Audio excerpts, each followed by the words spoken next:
Welcome to Live Breathe Film, episode 69. 69. We did it. We made the 69.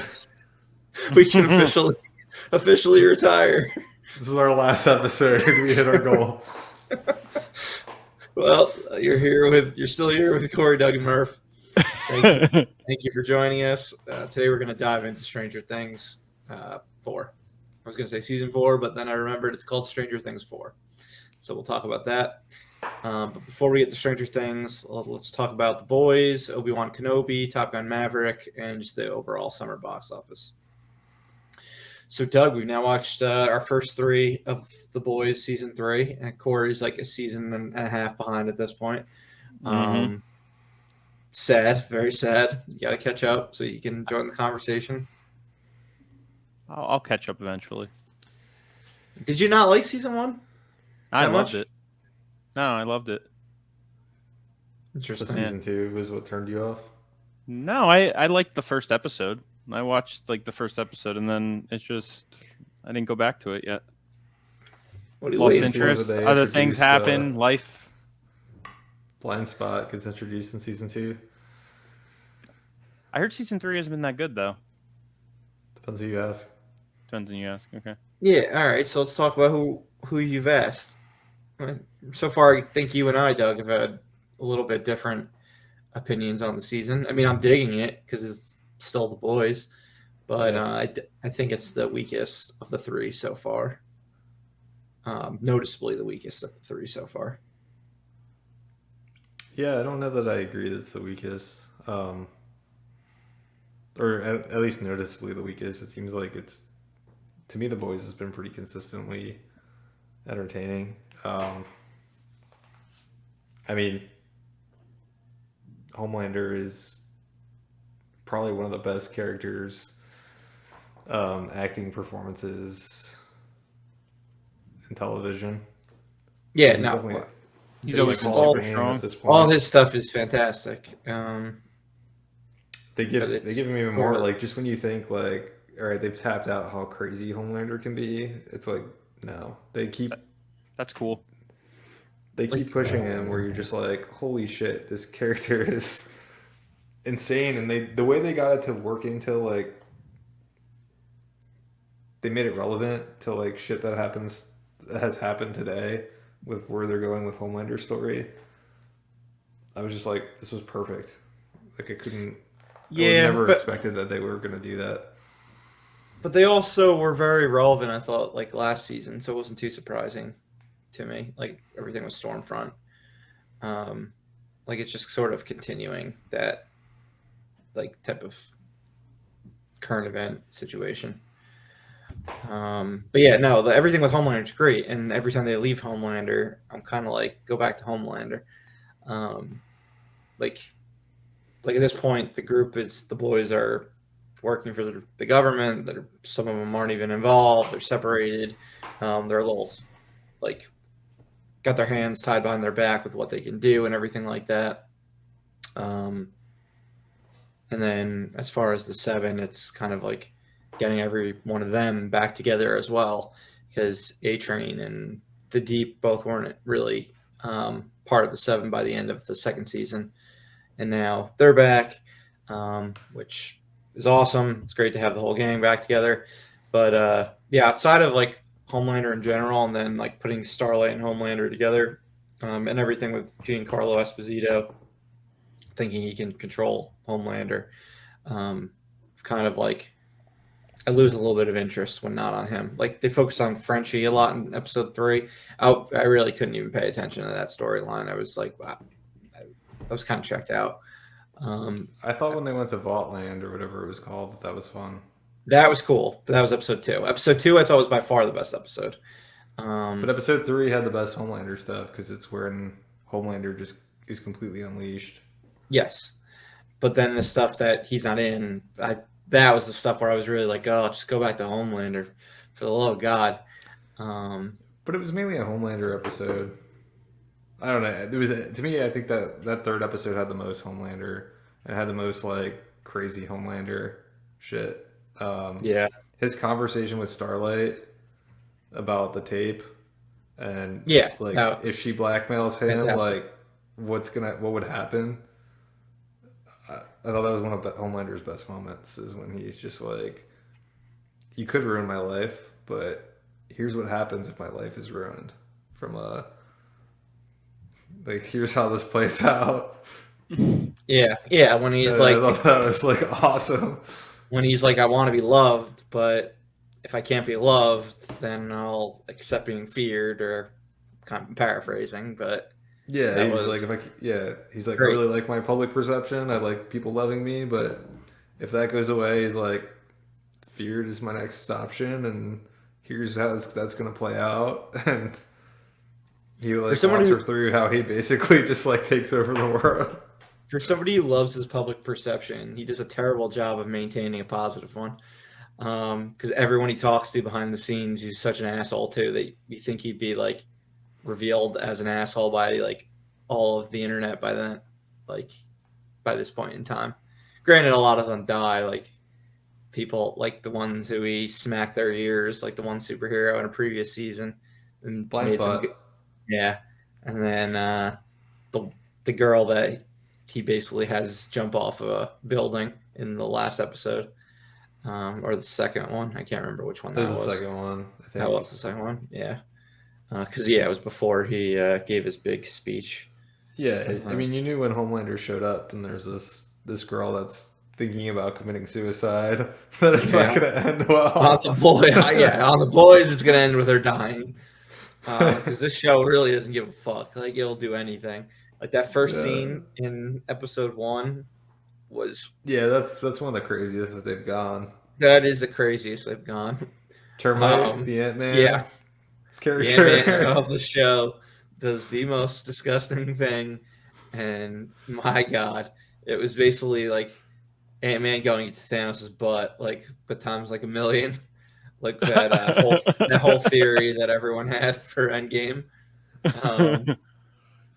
online. He does I don't know if he was really trying to go for it, but who is it, Frenchie, that when he like Termite starts crawling up his leg, he's like, oh no, he's trying to go for my butt. Yeah. God. And I don't know, something about Carl Urban hasn't done it for me this season. He seems like a little off. Like his acting is a little off as Butcher. I don't know. It might just be me. I might just not like the character anymore. I think Butcher's just he's kind of like he's not a good person, and I don't think the show wants you to root for Butcher. Mm-hmm. I think the show wants you to, and I think that's what maybe is what you're feeling is. I think Butcher kind of felt like someone you could root for in the first season, and as it's gone on, it's like he's just as terrible as everybody else. Like Butcher's not a good guy, and he's just as bad as Homelander and all those other characters. Like he thinks he's better, but he's really like not. Butcher with powers is like not a good thing. No, and he's like, so I don't know if that's where they're going. I'm ready for, what's his face to show up? Soldier Boy. Yeah, you're so excited about this Soldier Boy character. You've been excited about him for like ever since he was announced. Yeah, he's basically like Captain America, right? Like that's what it's a play on. Yeah. Okay. Yeah, and they've changed the character from the comics to basically they changed the outfit and they changed his story to better mirror like our Captain America from Marvel. Interesting. That's cool. So like the suit was designed a lot more to look like the Captain America suit. Yeah, I was wondering that. And his story has been changed to be more in line with the Captain America story. So, yeah, I still think it's a brilliant idea. I mean, we'll see how it plays out, but I think the idea of the man out of time coming back into today's world and like him being, racist and sexist and all of the shit that like somebody out of time would bring with them and wouldn't be current, like one, I think it's more realistic than the Captain America Steve Rogers character, and two, I just think it's hilarious. So we'll see how that plays out. And then I think Jensen Ackles he was great in Supernatural, so we'll see how he is as Soldier Boy. He's definitely a likable character in Supernatural, and I think his character is supposed to be pretty unlikable. I don't know. I think he's supposed to be, just as unlikable as Stormfront, and she was basically a Nazi. Yeah, she was a Nazi. Oh yeah, I remember you guys saying how terrible she was last season. But yeah, she was like 4, right? She what? She. I mean, she shot. She was able to shoot electricity. So I guess in that's about all that she has in common with Thor. But Stormfront is supposed to be the Thor equivalent. Okay. But yeah, she wasn't like a god or anything. She just had lightning powers and could fly. But if I can remember correctly, season 2 improved a good amount as it went on. If I'm remembering our conversations from back in 2020 on this podcast. I think it was 2020. But yeah, it got more positive as it went along. It started a little slow. I was just expecting Soldier Boy to show up by the end of episode 3. I thought the fact that he didn't was they should have continued. They should have aired however many episodes it would have taken to get him on the show all at once. Kind of like how they made the first 3 episodes of season 2 feel like that's when you really knew where the season was going. And right now you don't really know exactly where the season's going because all the pre-release stuff has been talking about Soldier Boy. And so far, he's only gotten one flashback scene. And I guess, it was somewhat significant for anyone who cares about that CIA agent or whatever she is. They also show you who Black Noir is. Yes. That was the other big thing on that episode.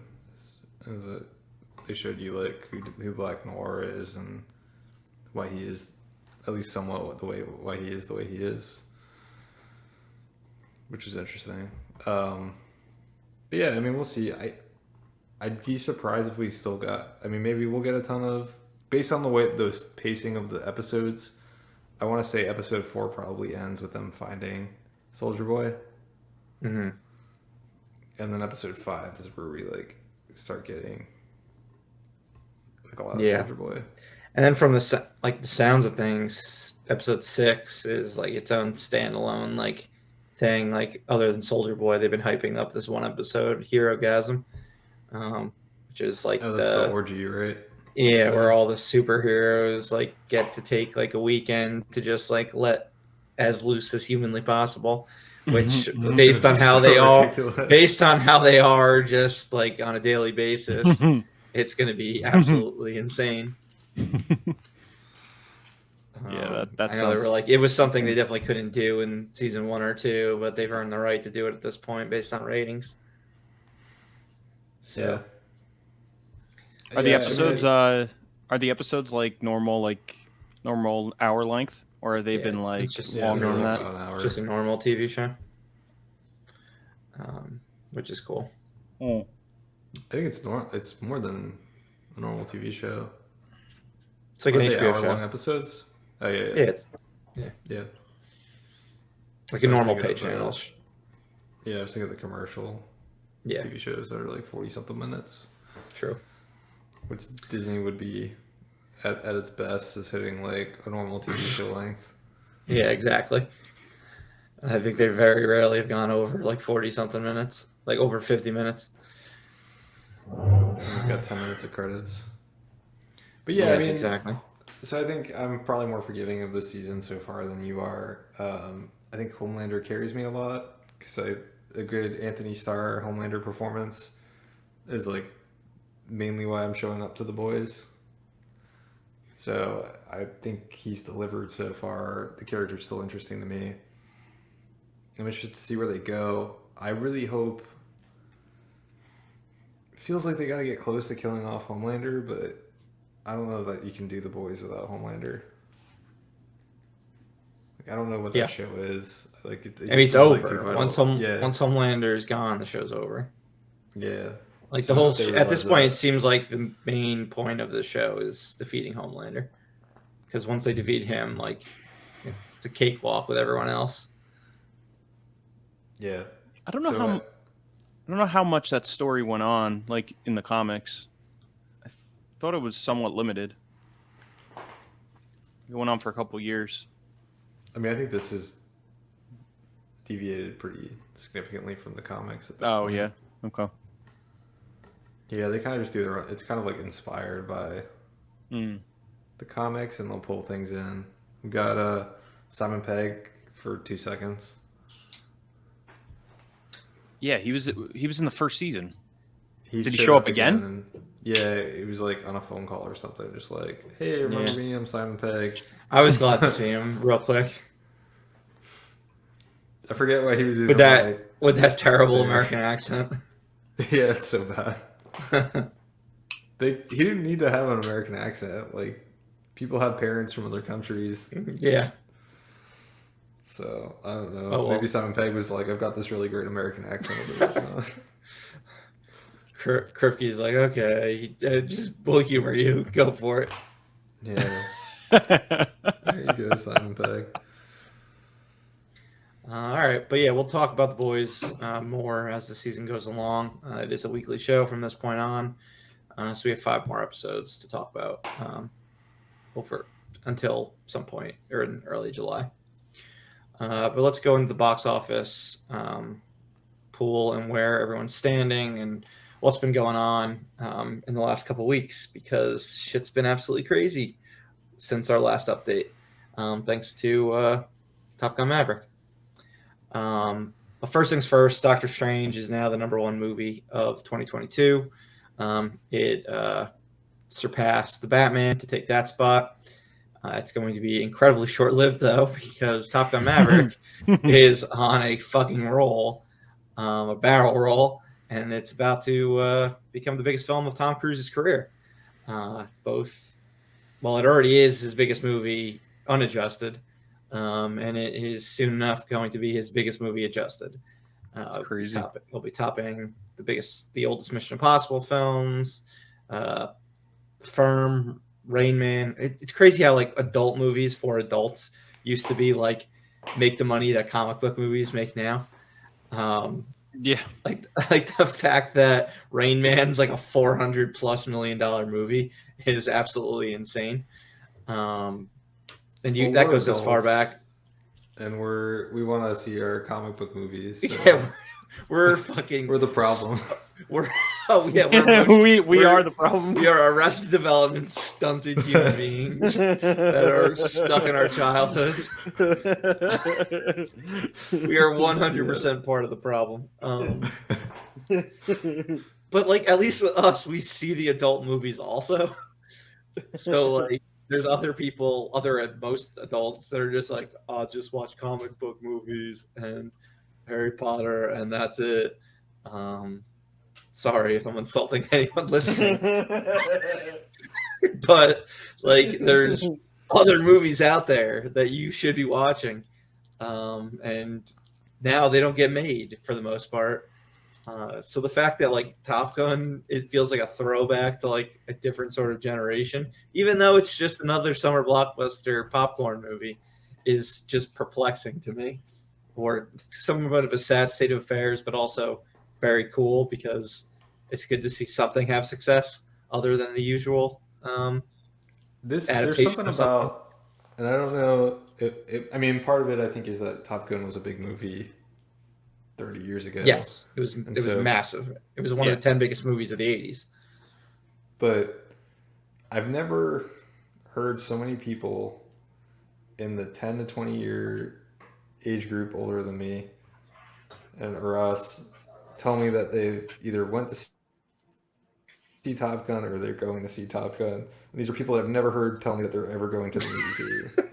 But they're going to the movie theater, or they've gone to the movie theater to see this movie. Yeah, I've run into so many people too. They're like, "Oh, I'm going to see Top Gun this Probably weekend." haven't been in the movie theater in like at least since pre-COVID. Mm-hmm. and they're going. Yeah, to it's the movie movie theaters. that's getting like everyone back. Like everyone's unified that they want to see Top Gun Maverick.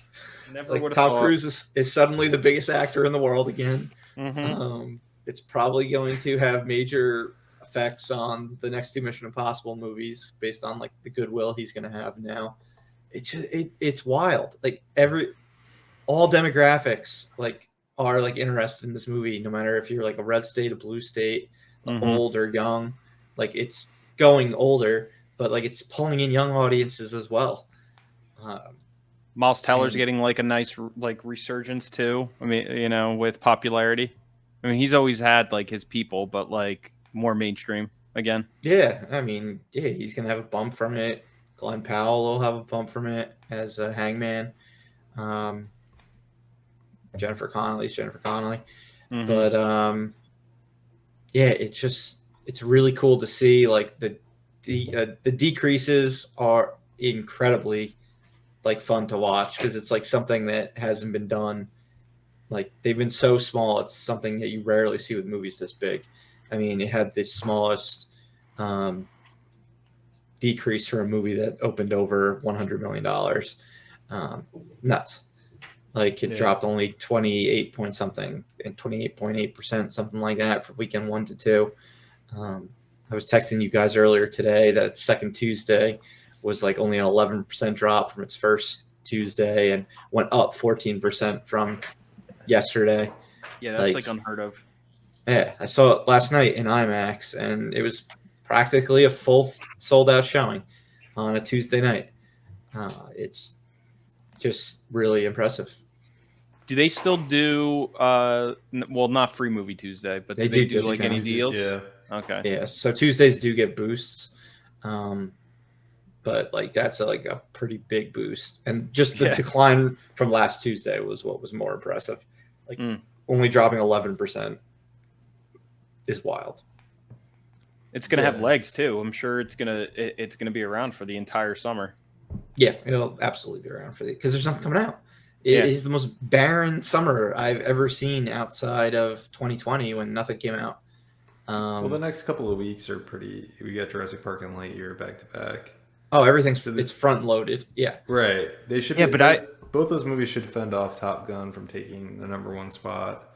Yes, but then I could see Top Gun sneaking back. Yeah, I mean, I don't see Jurassic World like doing like huge gangbusters. It'll be a 1 weekend wonder. Like it'll make a lot of money that first weekend. Like well over 100 it'll million. be #1. And then Top Gun will Lightyear should overtake it in weekend too because of like Lightyear will be Lightyear will be #1, and then the question is, can Elvis get #1, or does that not even have enough gas for that? Yeah. Then Thor will be coming out in early July, but then once Thor comes out, like there's not much. There's Nope and Bullet Train. Those are like the only other big movies of the summer. And I mean, Bullet Train is a questionable, could be semi-big because it's an original, and anything original is questionable. Granted, I just mentioned Nope, but Nope has the Jordan Peele effect, where he is just like his own franchise. Brad Pitt and Sandra Bullock. I could see Bullet Train doing pretty well. I think Sandra Bullock is just like a small role though, and I mean Brad Pitt's big in certain movies, but he's also not big in certain movies. I had enough footage of her that she was a decent part of the trailer for the second trailer. Yeah, I have to watch the new trailer. It's crazy to me that like after the news came out that Tom Cruise was the one who was like literally dying on the hill, like this is going into theaters. We're not releasing this on streaming platforms. We're holding the line. We're waiting until June 2022, and that's it. And like, he must seem like the smartest person in the world now after that. Like, the studio's probably like, oh my God, thank you so much. Thank you. Yeah. We listened to you. We were idiots. Paramount didn't release movies during COVID. Like, with the exception of A Quiet Place Part 2 last May, in May 2021, they really didn't put out anything until this year. They had a couple like ones that were simultaneous with Paramount Plus, like but what is that? Paw Patrol. Secret Life of Pets. Yeah, Paw Patrol, and like one other movie. But otherwise, they've waited until this year, and everything they put out this year has been fucking huge for them. Scream, Jackass, Lost City, Sonic 2, and Top Gun Maverick. They're 5 in a row. 6 in a row if you include Quiet Place. This movie was probably pretty expensive to make. Top Gun, because of all the practical shit. Close to $200 million. Oh wow! I didn't realize it cost that much. I mean, all of like the airplane fuel. Yeah, probably. Yeah, I mean, but like it was so much practical effects. The insurance probably cost a fucking fortune. That's a good point. Yeah, insurance for him, for the other actors, because I think a lot of the actors, like, you know, did a decent amount of like they did training and stuff like that. So probably cost them a shit ton of insurance. Like Glenn Powell now has his flying license as well. Oh, like, damn! Along with Tom Cruise. That's cool. I mean, Miles Teller, I think he only has like 7 hours left to do, and then he would get his. So like they all did a lot. Yeah. Crazy. Did you guys see the James Corden? James Corden? You should see it. It's pretty cool. It's Tom Cruise just like doing crazy shit in airplanes. Yeah, I'll check that out. Definitely get to that. But yeah, other than that, Morbius came back to theaters just to bomb all over again. What Sony like? Does anyone have any idea why Sony was like, let's bring this movie? Murph and I were talking about this. I think they were just they like saw like the memes. I think they saw like the meme, you know, culture, and they were like, "Oh, we're gonna ride this wave. People are gonna go into the theaters and see this." Yeah, we can get back in the news for a movie that seems to just like be so bad it's good at this point. And it's not even that bad. About it. People just like to bash on it. It's purely like it's below average, but it's not like the worst thing in the world. That deserves like all the ridicule. It was a $5 movie too, right? Like one of those special $5 films. They increased it into over 1,000 theaters, which was a 954 theater increase from the previous weekend. But it only made 310,000. Like it moved from 22 to 14 for the weekend, and it only averaged $299 per theater. That's throughout the entire weekend, only $299 per theater. So it was like maybe like one or two people. You can do the 2 showings a day. You can do the math with how many people showed up in each showing. It's really bad. So yeah, I mean, they got some bad PR, which I guess is good for Morbius. It makes people like talk about it more online. And that just seems to be its legacy at this point. I imagine they will throw Jared Leto as Morbius into like a Venom movie in the future. He'll never get a sequel, but he'll probably end up being in Venom, just like because I mean people will enjoy seeing that, like his ridiculous character alongside Tom Hardy's ridiculous character. But yeah, other than that, as far as our box office pool goes, Doug, you've lost another film this summer, so you're down to 6. Secret Headquarters, that Owen Wilson comedy, was moved exclusively to Paramount Plus in August. I don't know if you knew this also, but that Honk for Jesus and Save Your Soul movie is streaming simultaneously on Peacock as well. Was it at the time I took it, or is that it was you did You did the same thing as me, where I didn't realize Firestarter was on Peacock, and both of us just took simultaneous movies without realizing it. But I did Firestarter. I think I was just like, I've never heard of any of these movies that are left. Yeah, that was one of the last picks, I think.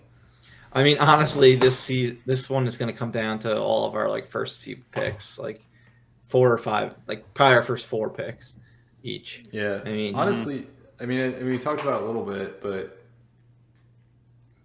for you to not, for Corey and I to have a chance, we need Top Gun to just cannibalize Jurassic World. Yep. Yeah. That's what I'm hoping for. Like, we need that to just like take the wind out of your sails on Jurassic World. And that's the only shot we have, because Top Gun's just crushing it. Murph made a good. At this point, Top Gun's guaranteed to make over $500 million. Just about how high it goes after that. What were you going to say, Corey? You made a funny comment the other day about Lightyear. You're like, oh, it's he's flying. It's like kind of like a plane. It'll probably get boosted because of Top Gun now. Yeah, people are all about the flying right now. So Chris Evans is Buzz Lightyear. Maybe he'll get a little bit of a boost.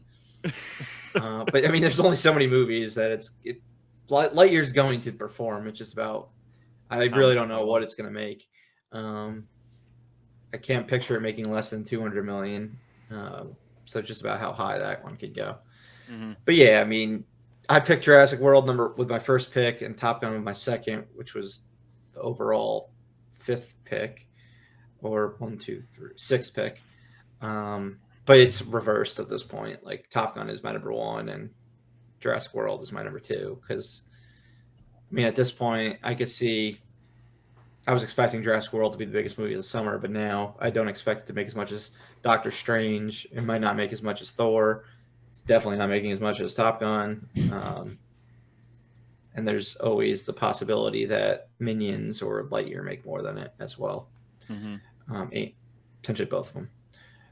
But I don't know about Thor. I don't see any buzz for this one. You guys, you feeling buzz yet? I don't think it's going to perform as well as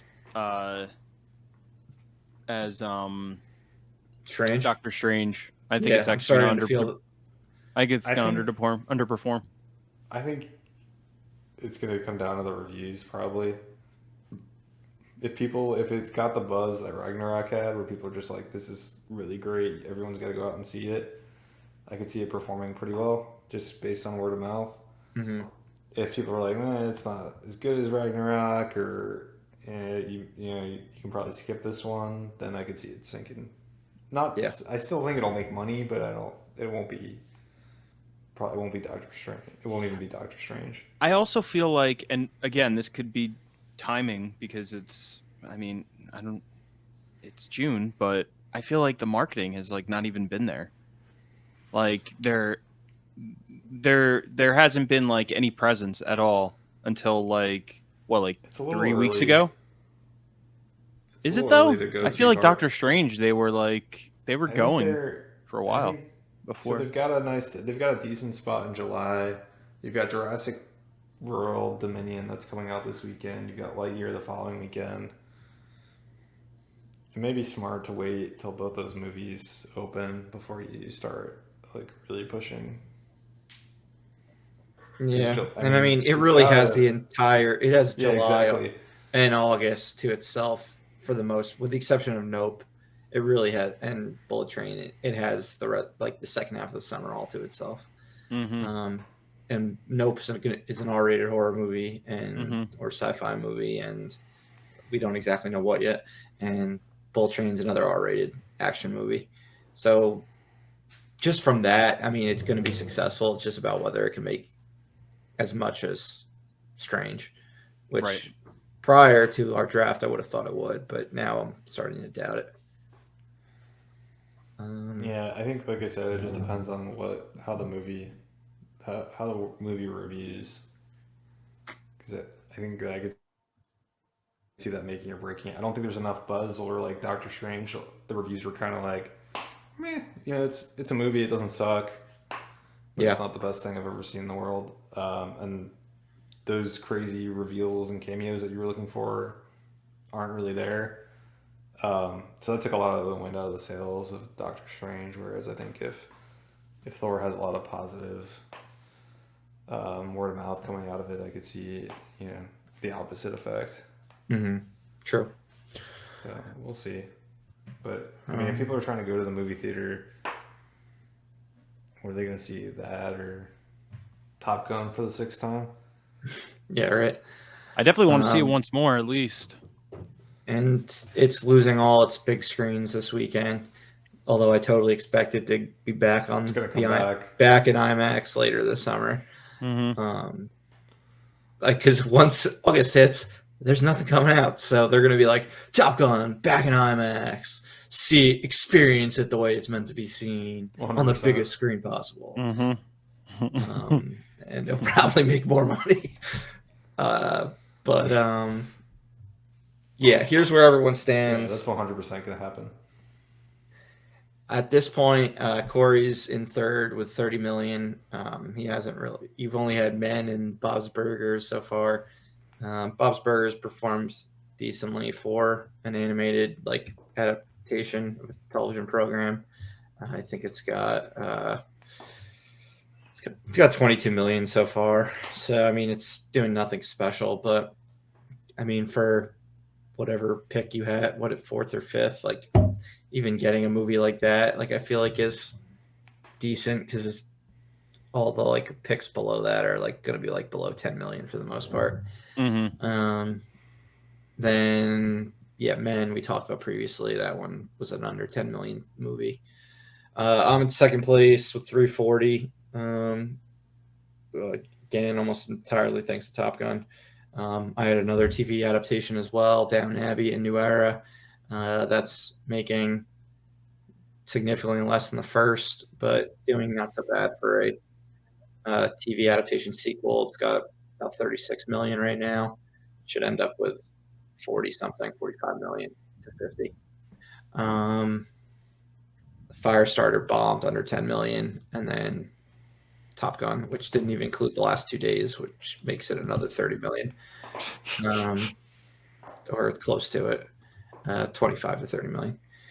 But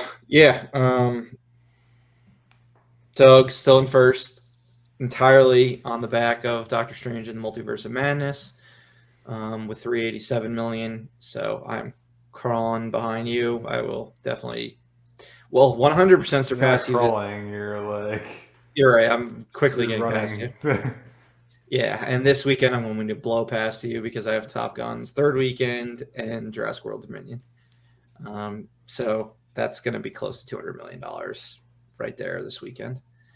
So yeah, the movies you have left, Doug, are Elvis, Thor: Love and Thunder, Paws of Fury, The Legend of Hank.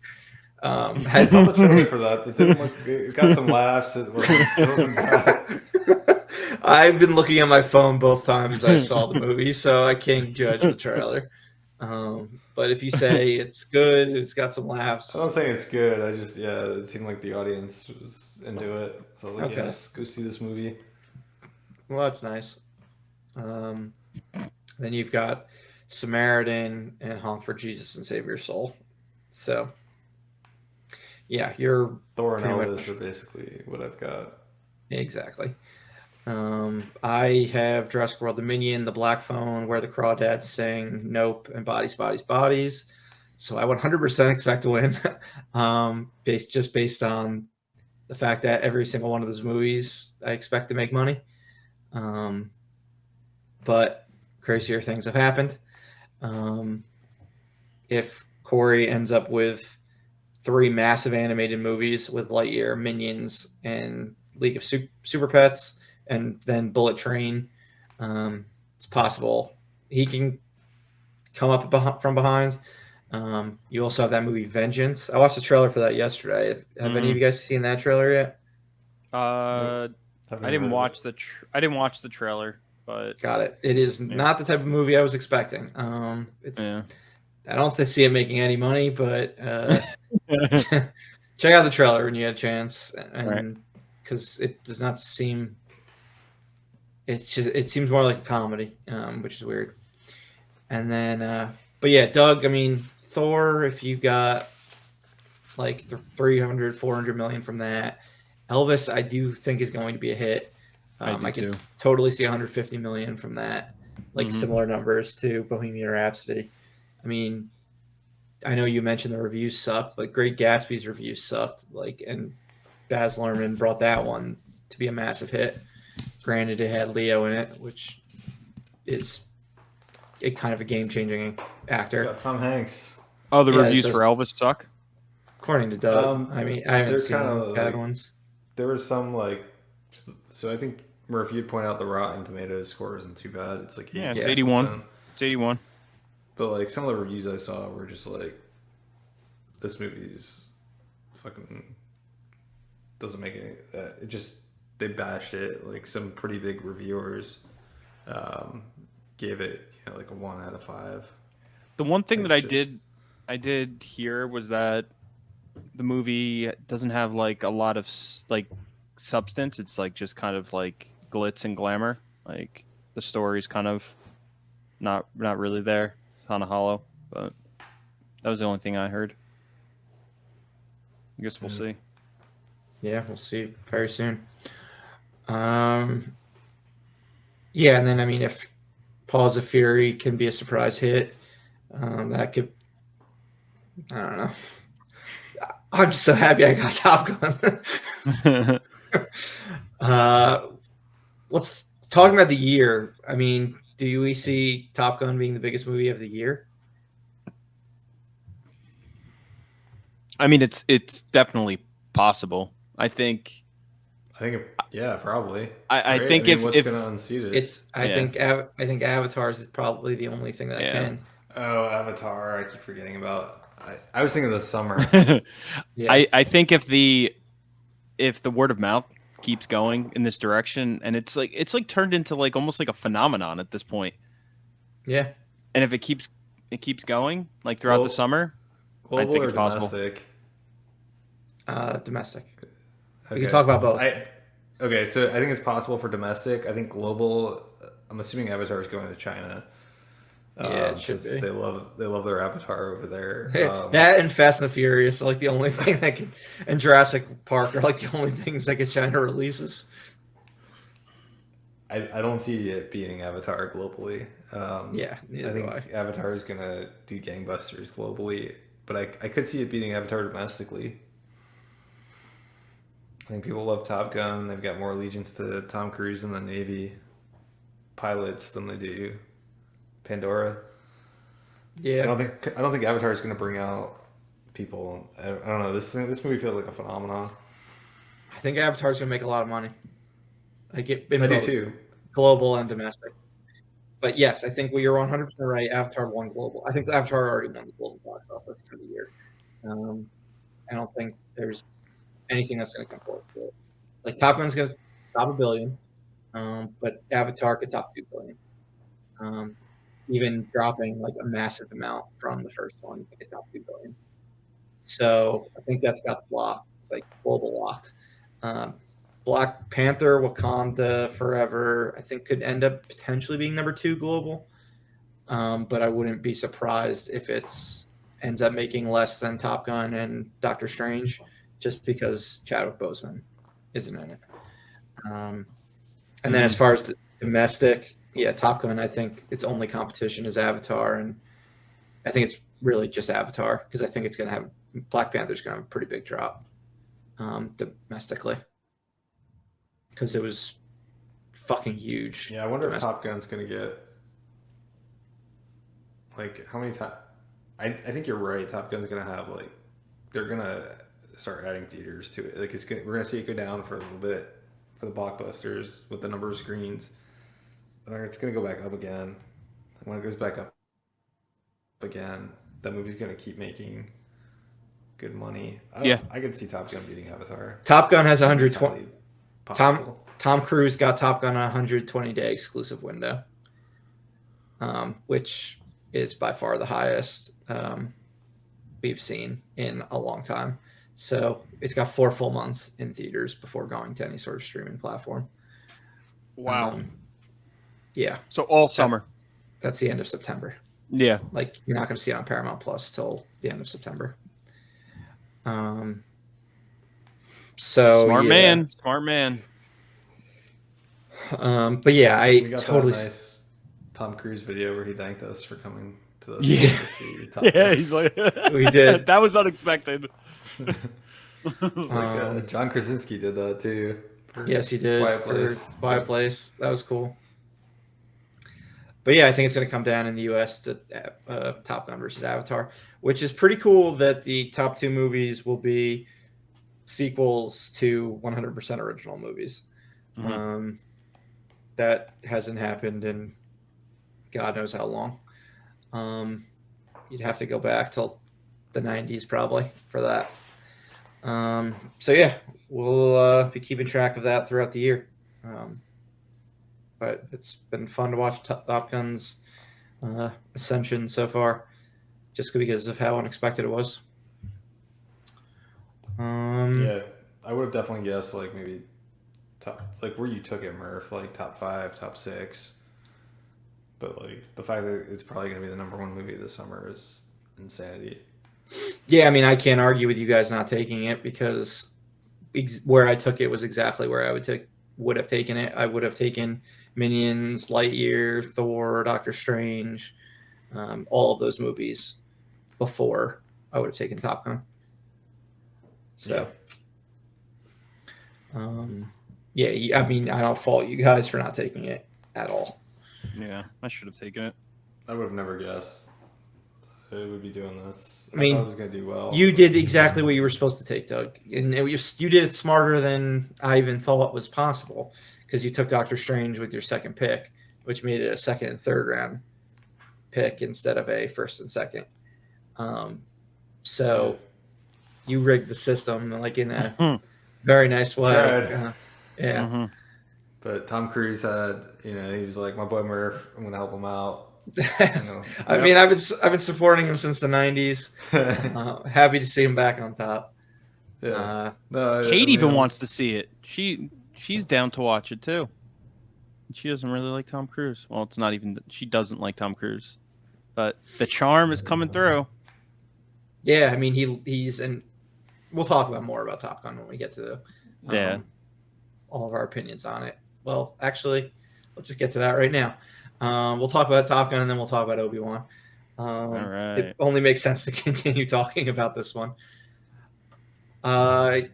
Yeah, I mean, Tom Cruise seems like a fucking A-list movie star, like in this movie, like more than I've seen from him in God knows how long. I mean, outside of a Mission Impossible movie, but the difference between Mission Impossible and Top Gun and Maverick and Ethan Hunt is how much more charismatic he is as Pete Mitchell, which is the difference maker with why Top Gun movies make so much more than Mission Impossible movies, in my opinion. Outside of all like the fact that everyone in the country can get behind this type of movie. But all three of us enjoyed it to varying degrees. Doug, you've only seen it once. Corey, you've seen it twice, including the test screening back in October of 2019.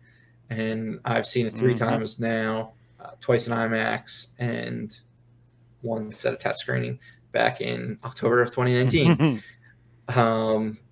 You saw it in IMAX both times? Yes.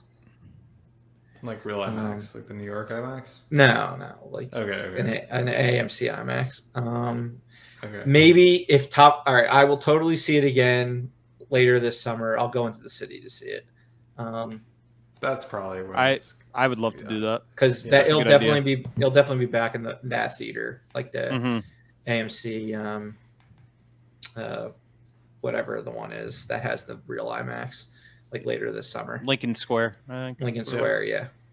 I'll totally go back to see it then. But yeah, I've seen it twice in IMAX, AMC, LIMAX, and then once just in a normal theater when the movie wasn't completed. And for me, it's gone up every single time. Like I was texting you guys yesterday, I think this is like a perfect popcorn movie.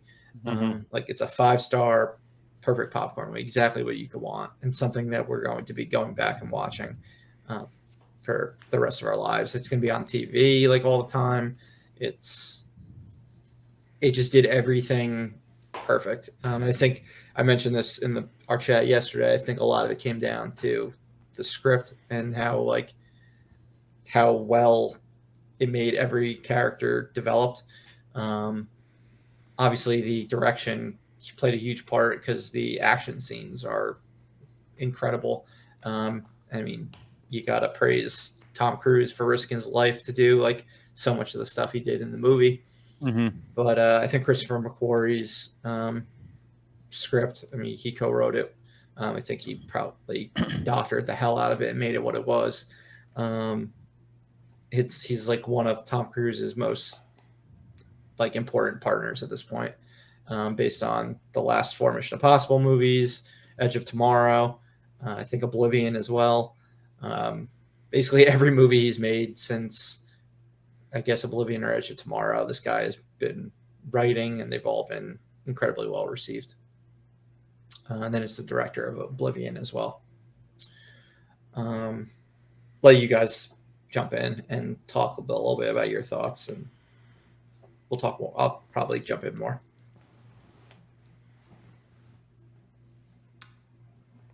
All right, this is awkward silence moment. Can you guys hear me? I can hear you. Corey may be frozen. I'm not sure. Yeah, I think Corey is frozen. Okay. Yeah, unless he's just really like mugging the hell out of us, I think he's probably frozen. All right, I'll let you talk.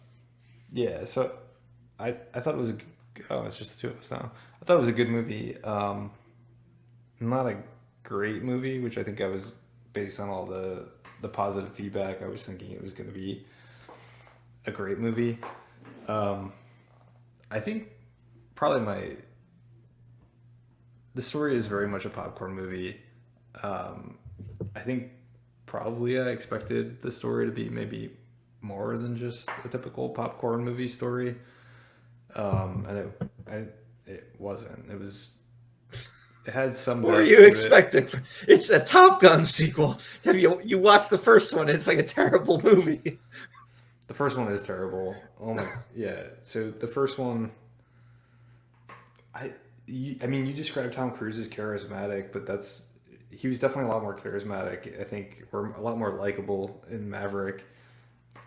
The original Top Gun, he's kind of like weird and a little douchey, I thought. Well, yeah. Like when he follows like that character into the woman's bathroom. Watching things from a 2020 perspective is definitely makes him not the cool dude that everyone in the 80s thought he was.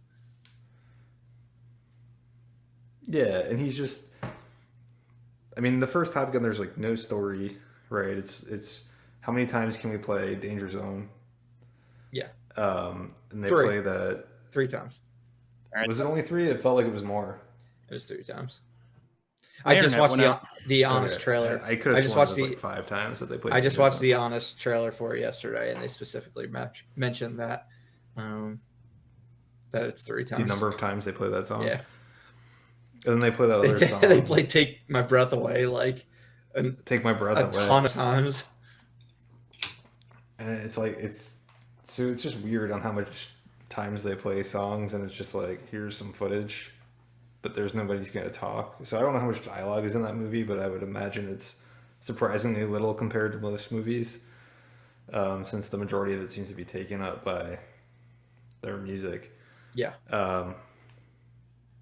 So that was definitely an improvement for Maverick in that they managed to constrain themselves and limit the whole back and just give us just the beginning part for Danger Zone, which starts very much like very similar to Top Gun, the first one, I thought. Yes. Yeah, exactly the same.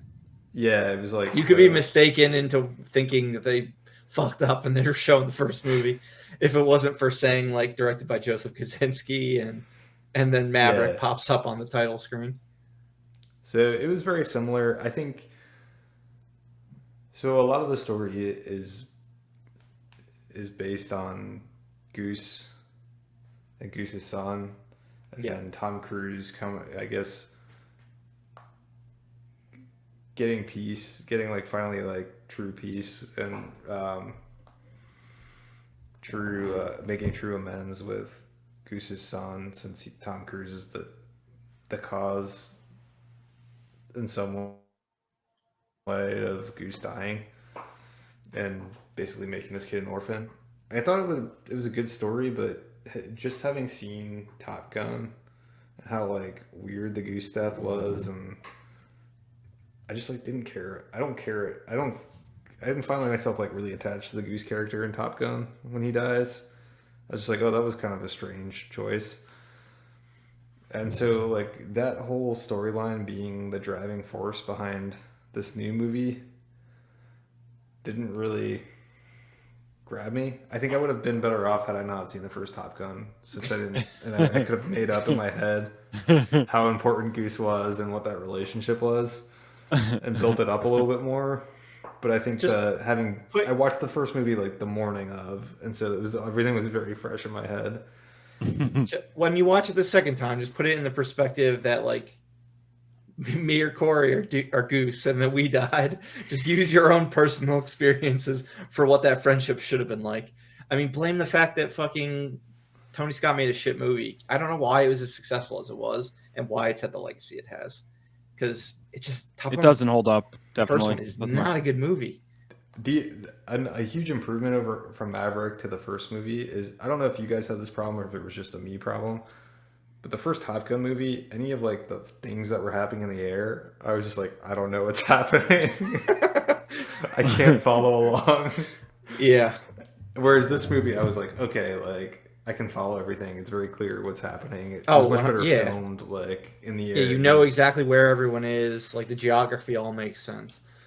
But I mean, yeah. So the geography, and I thought like the original Top Gun story was very much like, felt like it was like meandering without a point. Like, so all these people were like, oh, we're in the Top Gun class and we're competing to see who's going to be the best, and then it's kind of like an afterthought that Iceman is the best or wins the Top Gun school, but it's like not even important. Yeah, because Tom Cruise shoots down the MiGs, so that's all that matters. And yeah, but like none of it really felt like it had a point. I don't know, that story just like meanders to me. Yeah. Whereas this movie was like, they very clearly had a mission that they were training for, and like there was a very like clear narrative motive for this movie and like what they were doing and why they were doing it. And I thought that was so much better than the first Top Gun, that they like actually had a coherent story. I thought all the acting was well done. I thought Miles Teller did a good job. Tom Cruise did a good job. The story was engaging. I was wondering when they take off for their mission. It was kind of weird because it was like everyone had it was two people in a plane in a jet, and maybe I missed the reason why. They don't explain except for Tom why. Cruise. They don't okay, and Tom Cruise and Goose's son are their own. Yeah, I don't understand.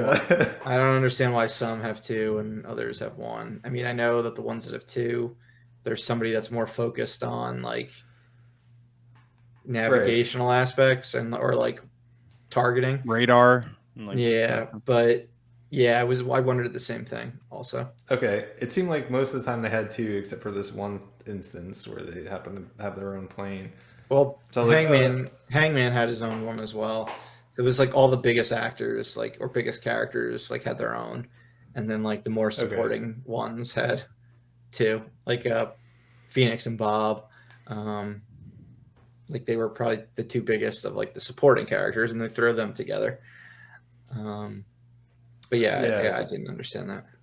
So I thought that was strange, and I was like, oh, that was kind of when they take off for the final mission. I was like, oh, that was kind of a missed opportunity. Like they should have had Goose's son in like the back, so they could have like recreated it, and then they do. Yeah. Little did I know they were gonna one up my idea by exactly. But they were gonna get in the old jet. Yeah. Flying Top Gun. I remember when Murph and I saw the test screening and that twist towards the end, like the last part of the movie when he has to go and save Tom Cruise. We were like, what the hell is going on here? Like, what is this turning into Mission Impossible? Because that's kind of like the direction it took. It was very unexpected. And I actually forgot about it because I saw the movie 2 years ago. So it was like I was surprised again when we saw it, over opening weekend 2 weekends ago. Yeah, no, that was a smart move to have that scene take place. I think that definitely helped. I wouldn't have enjoyed it as much. I don't think if that scene doesn't happen. I think thought that he was scene gonna like, die. kind of like icing on the cake. It wasn't Originally. super realistic, but it was. I thought it was needed. Yeah, and the thing with this one is like I was invested in like every character, and like as like this like romance, like it wasn't this like ridiculously silly thing like the first one, which just didn't seem realistic at all. But like this one like felt like a realistic like type of relationship where you go in and out of somebody's life like multiple times, and then like finally like it clicks and works. Yeah, the first movie was like a fantasy of Yes, somebody where, exactly. like, there's this hot teacher, Yeah, and she's just like chasing him the entire time, basically, and like, oh, you're a hotshot pilot? Well, I think that's super sexy. I'm gonna risk my career. It's so silly. Bringing back Val Kilmer was It fantastic. That brought a lot of like emotional weight to the film. And was something really well that done. Doug, you mentioned how Tom Cruise was like going back, or like he was super weird in the first one. Like Maverick was super weird. Like when I watched Top Gun once when I was a kid, and when I watched it, I remember being like, "Oh yeah, Iceman's dick." Like Maverick's the cool dude. No, when I watched it as an adult a few weeks ago for the first time since, I was like, "Wow, Iceman had valid points for literally everything he says." Yeah, and he's super nice guy. He's like super nice to like Tom or to Pete Mitchell the entire time. All he's doing is trying to give him like good advice. Like, yes, yeah, you're crazy in the sky. Like, that's all he says. And it's Yeah. like, oh, I don't like that Iceman character. But like, if there's a protagonist, like a good guy in the movie, it's Iceman. And Exactly. Tom Cruise is the villain. yeah, Like, Maverick's the one that's crazy and doing all this shitty stuff and preying on women in the women's bathroom. Like, Iceman's like seems like Iceman's he just does doing his everything above job. board. Yeah. yeah. He's just a good And student. just gives Tom Cruise like, he's not even a dick about it. It's just like, hey man, like, you may want to do X, Y, and Z so you know you can succeed. And Maverick's like, "Fuck "Hey, that get off my guy." back." But even at the end, like, Iceman is just like, hey man, we're friends, and they're friends. Yep. Yeah, no, there's nothing like I said that to my wife after when we finished the movie. I was like, Iceman, I was like, there is no villain. If there's any villain in this movie, it's Tom Cruise's ego or Maverick's ego. Yeah. What did Julia think of the first one? Because I know you said she loved the second one, like liked it more than the first one, or liked it more than you did. She thought it was fine. She's never seen it before. The first one. She didn't remember it. I mean, I hadn't seen it in so long that it was kind of.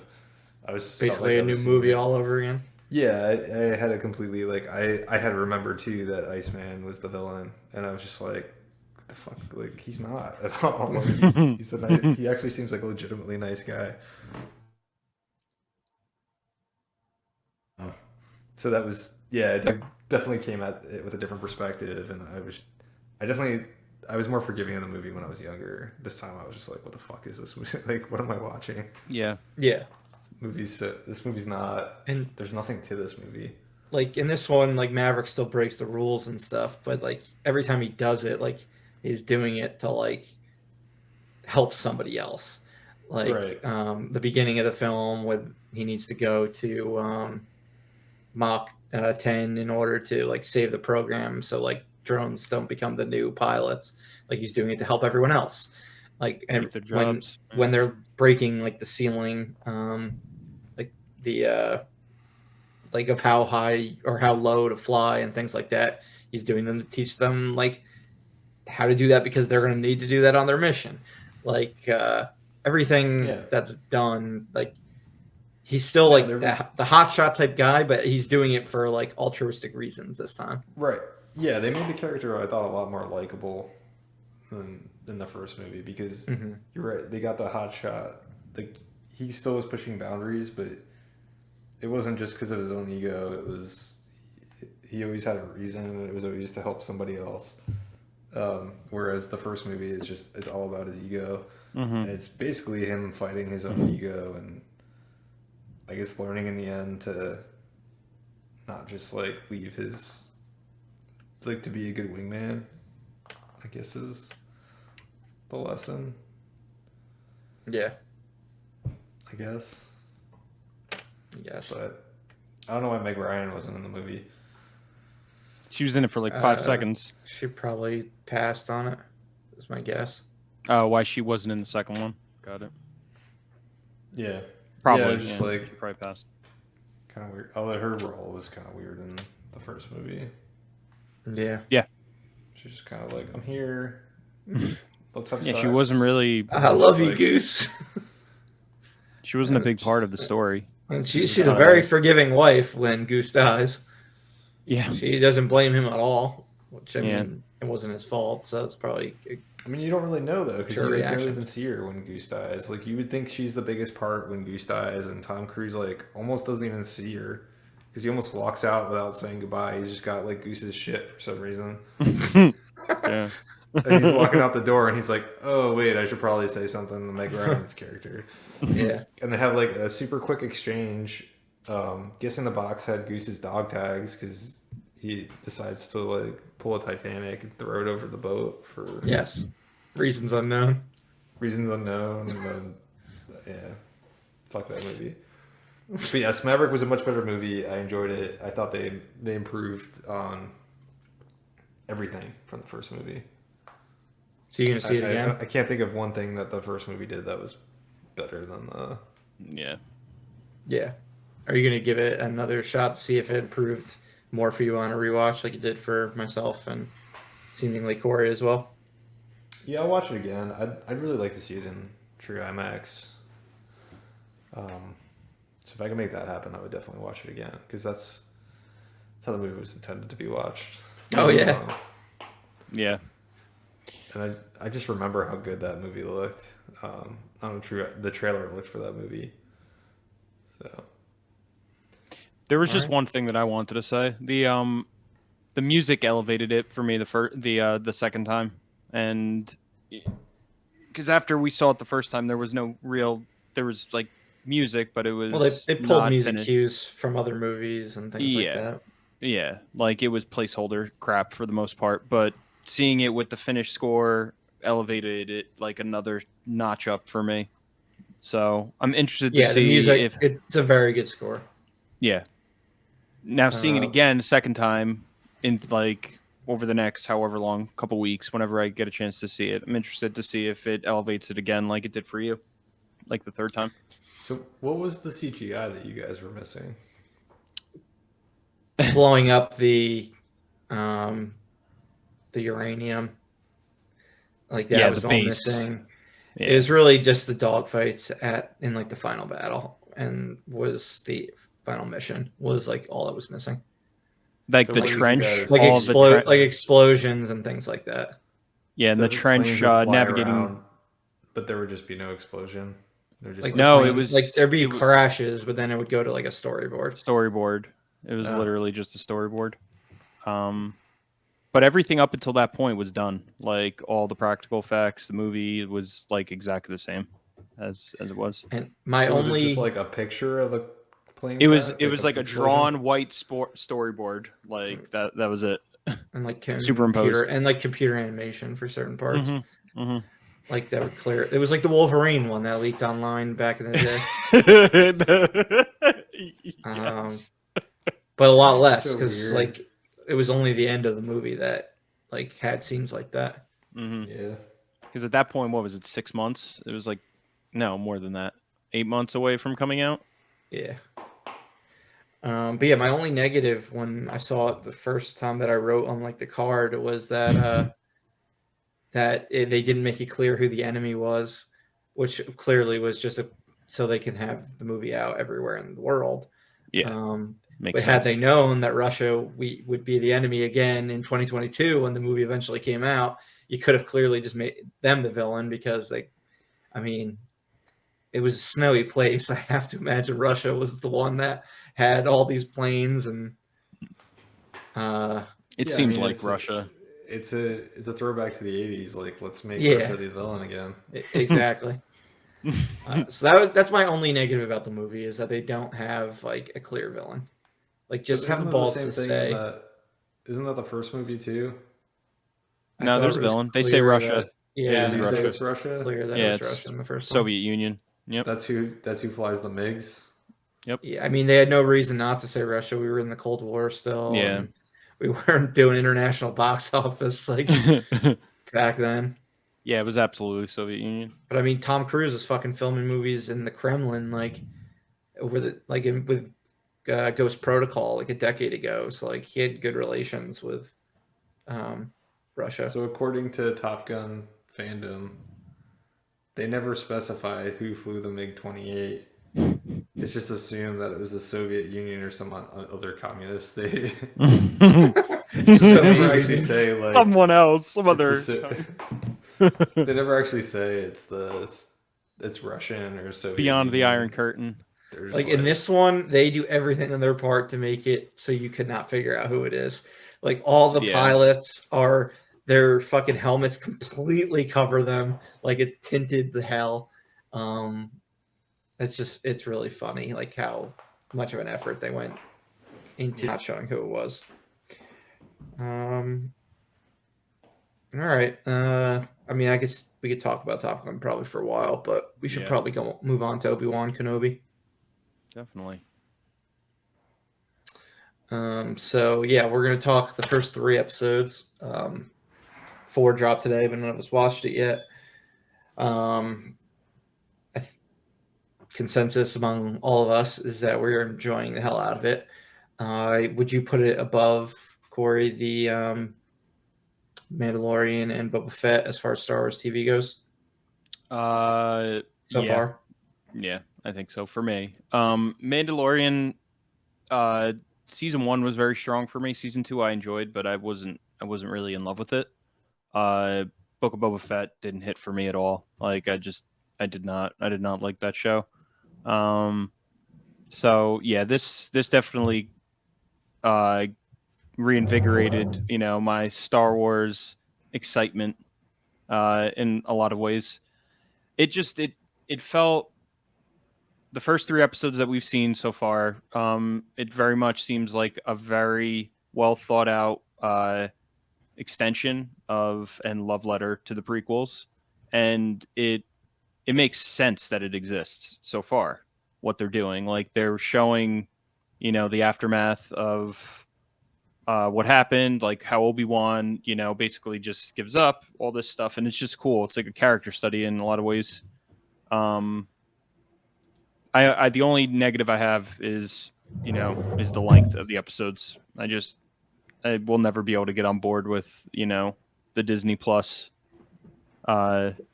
length, like episode length. The reason for the episode lengths, figuring it now, is because they are not designed as TV shows. These are 2-hour movies that they're padding to become miniseries. Yeah, and I think you're that's 100% the reason right. Why we're getting like episodes that are only 30-something minutes long. They probably filmed them that way too. They probably filmed them like movies, structured that way, and then they cut them, accordingly after the fact. Yeah, because I mean that's what everyone does nowadays. Like they try to sell their movie script, they don't get it sold, but they go, all right, I'll turn it into a limited series instead, and then they add a bunch of unnecessary shit that drags the middle of the story down, and then it comes down to the beginning and the end being the best parts of it for the most part. Yeah. I mean, then you get shows like Moon Knight where the end is arguably like some of the worst stuff. But it's very strong so far. Yeah, I'm loving it. I think it's significantly better than anything that we've seen on Disney Plus so far from Star Wars, from Team Star Wars. As far, especially so far it's only been Favreau, Filoni stuff, and till now, and it's just so much better than both of those shows that we've gone, in my opinion. This feels like a movie. It feels like fucking like a legit Star Wars saga story, and I'm loving it. I think I'm going to become more selective in what I watch when it comes to Star Wars stuff. We were talking in one of our chats with JP today about him being burnt out on all the Disney Plus shows, and like Doug, you mentioned on our last episode, you're kind of feeling the same way. I'm in the same boat. That the quality's down, and I think we all are. So yeah, I mean, with Obi-Wan or with Book of Boba Fett, I only watched select episodes. I think like with future shows, I'm going to be much more selective with which ones I actually watch as far as Star Wars go. Because MCU, I feel the same way personally. Yeah, I do too. I think I might be a little more selective.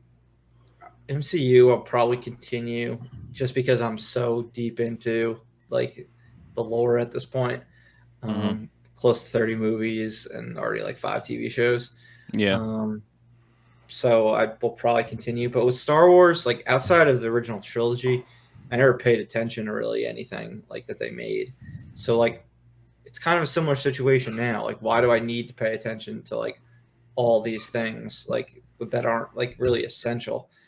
Because that's the way they've designed it, is where unless it's directly related to the Skywalker saga, it doesn't seem essential.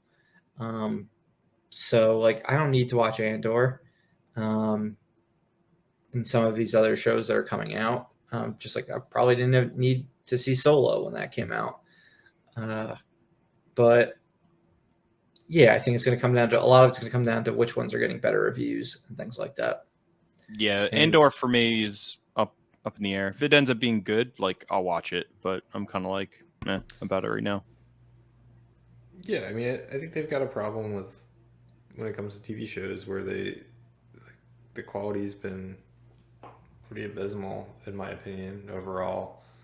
There's so much good TV out there that it's like, why are we wasting our time watching? Like, I would love to have gotten my time spent watching Moon Knight back, because it was just a meh show. I mean, Boba Fett too. I'll take that back as well. I mean, this is just like definitely that one for me.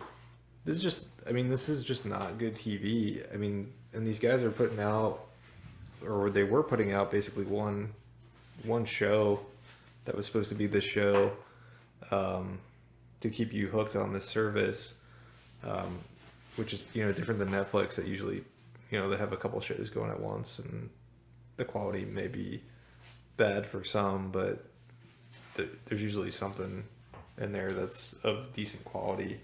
And so it's just... Yes. Netflix has made much better television than Disney Plus so far. It's frustrating because you would think if they're gonna give you less content in new TV shows, like they should be good. They should be of a higher caliber than what we're getting right now. And they haven't cracked TV. I mean, I don't want to watch a TV show that feels like a movie that's broken up into 6 episodes. Yeah, when you stepped out, I said to Corey, like they're padding a 2-hour movie into a 4+ hour television show. Like that's their way of doing things. TV. Exactly, and that's why it's not working. Yeah, it's not. I think I might have said this the last time we talked, and I'll step off my podium in a second, but I just think they need to get someone that knows TV, does TV, to help them out, because to just take your movie formula and think you could cut something up into episodes, it's not working. It's just not. It's not how you. It's not good television. It's causing a lot of us to be burnt out. Marvel, yeah. When Disney first started launching these things, I just remember like, and part of it was COVID and there wasn't anything else to watch. I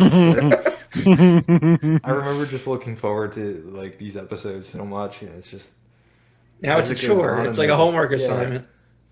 And they just they've just lost a lot of credibility for what I can expect. And when they launch a new show like Miss Marvel, I'm interested to see how it is.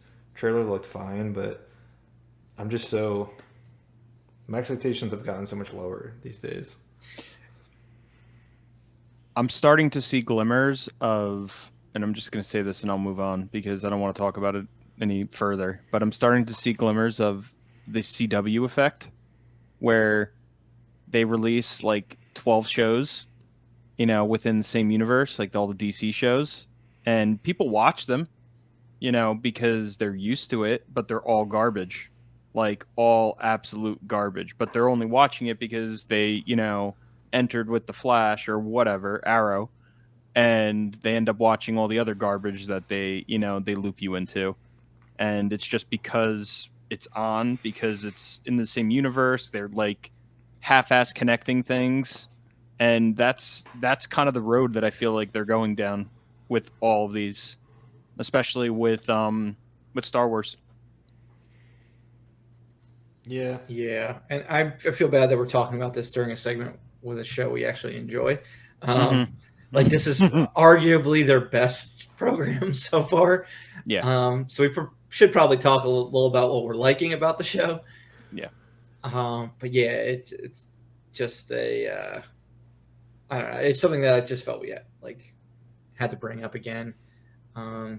Just because they dropped another show today, like Ms. Marvel, and which I hear is like one of the better ones so far from what critics have seen. But there's gonna be so much more this summer, and yeah. So what, Obi-Wan? What are you guys liking? For me, I think it would I'm gonna just jump in because I'm afraid Corey's gonna freeze again. Now that I already made a couple comments already while you were gone.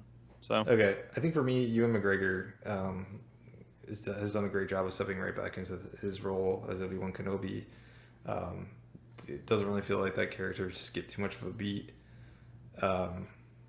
Kate brought up exactly who I was going to talk about next, which is Baby Leia, is what she called her, but little kid Leia. I thought I had actually heard some people criticize that actress, and just kind of use it as this is why I don't like child actors. I didn't find that way at all. I thought she did a great job. I thought she was pretty believable as a young Leia. Yeah. Had a lot of mannerisms. Didn't feel like she was acting at all. I'm freezing now. You were. You're good. Yeah, you're good now. Oh, okay.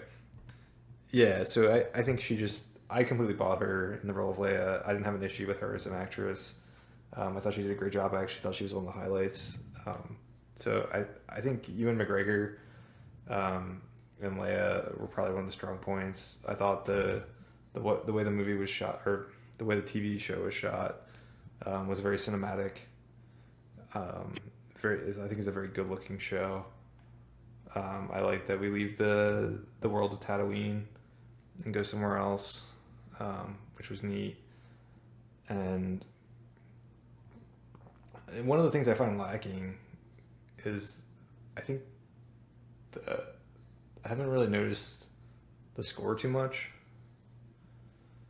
and I don't know.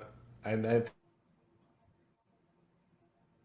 John Williams was involved in scoring the show. He did the theme. He did Obi-Wan's theme. Music, and I haven't really. Okay, I haven't really noticed that too much. I don't know if it's just I'm missing it or what, but the music hasn't been. Music's usually such a big part of Star Wars, and I haven't really noticed the music piece of it too much. Maybe it'll pick up as Obi-Wan becomes more Obi-Wan. Yeah. Yeah, that would be neat. I like where they're going with the story so far. With I like that Obi-Wan's kind of left the Force and isn't really a Jedi, provided that he takes the arc that you assume he's going to take and fulfill his role and be the Obi-Wan that we know and have a badass fight with Vader. Provided all that happens, I'll be happy. I'm assuming that's where they're going. That's the logical place to go. If they were like, oh, we gave you the Vader Obi-Wan fight, and it was Vader just like beating the shit out of Obi-Wan, then I'll be disappointed. But I don't think that's where they're going. I think this was a tease and a pretty decent setup to the future. So yeah, overall I've enjoyed it. There's some flaws, but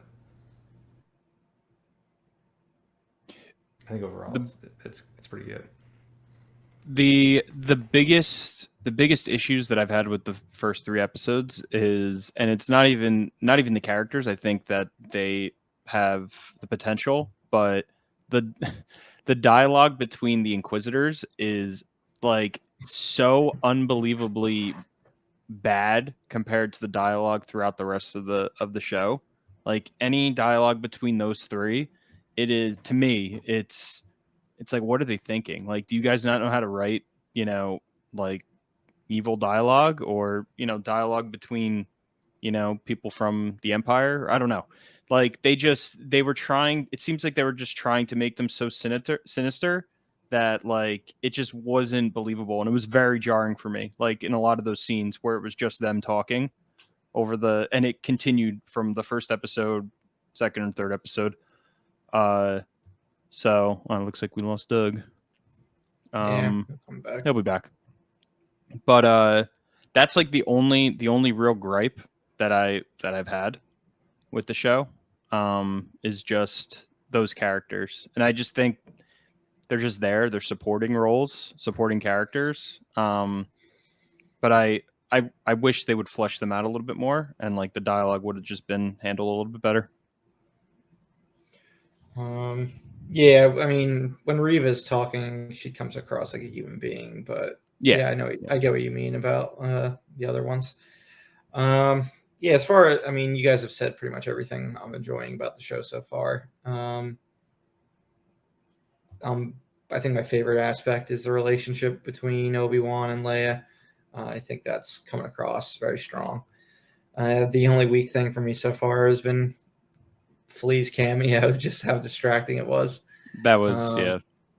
I mean, he was fine once like you get over the fact that like it's Flea, but when he first appears, like I literally laughed out loud, like just because it's fucking Flea. Like it's the basis of the Red Hot Chili Peppers, and he's a good actor, but there's still something like him popping up in the Star Wars universe. I thought was pretty comical.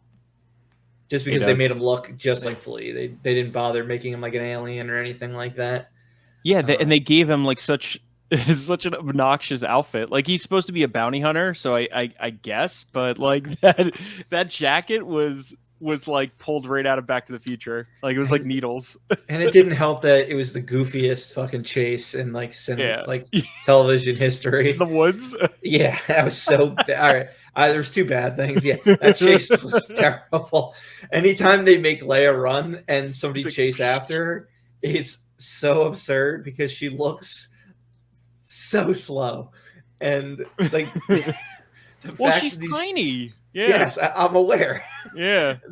So then don't make chases with her or make her start fucking super far away from them.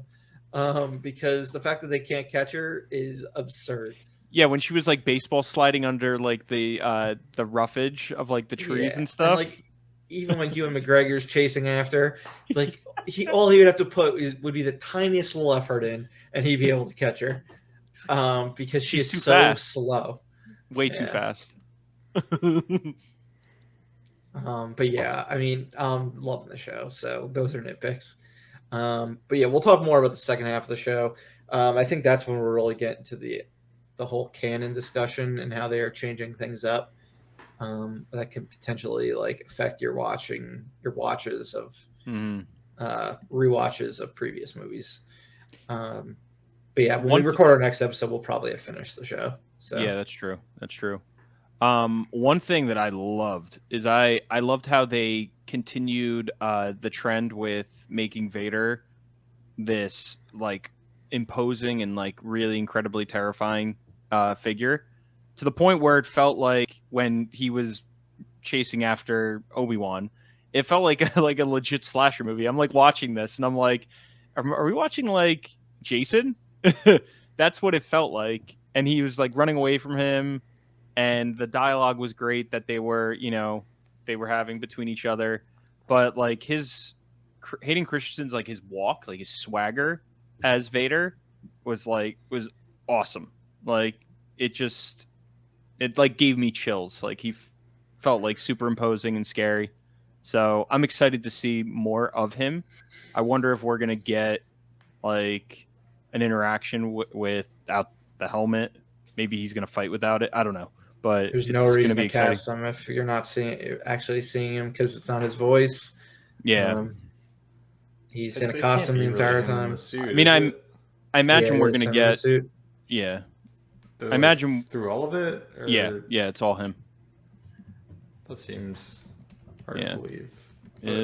No, it's him. But that's what I'm expecting, to have something like that. Like, but I wonder if we'll get like more to that flashback with him, before he actually took the lava bath.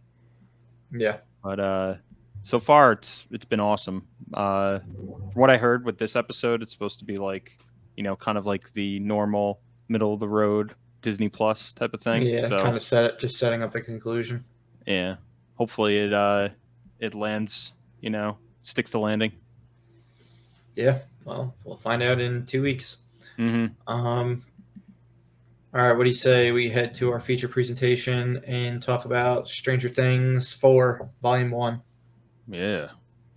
So we're all caught up on this latest season, which for the first time ever is broken up into 2 sections.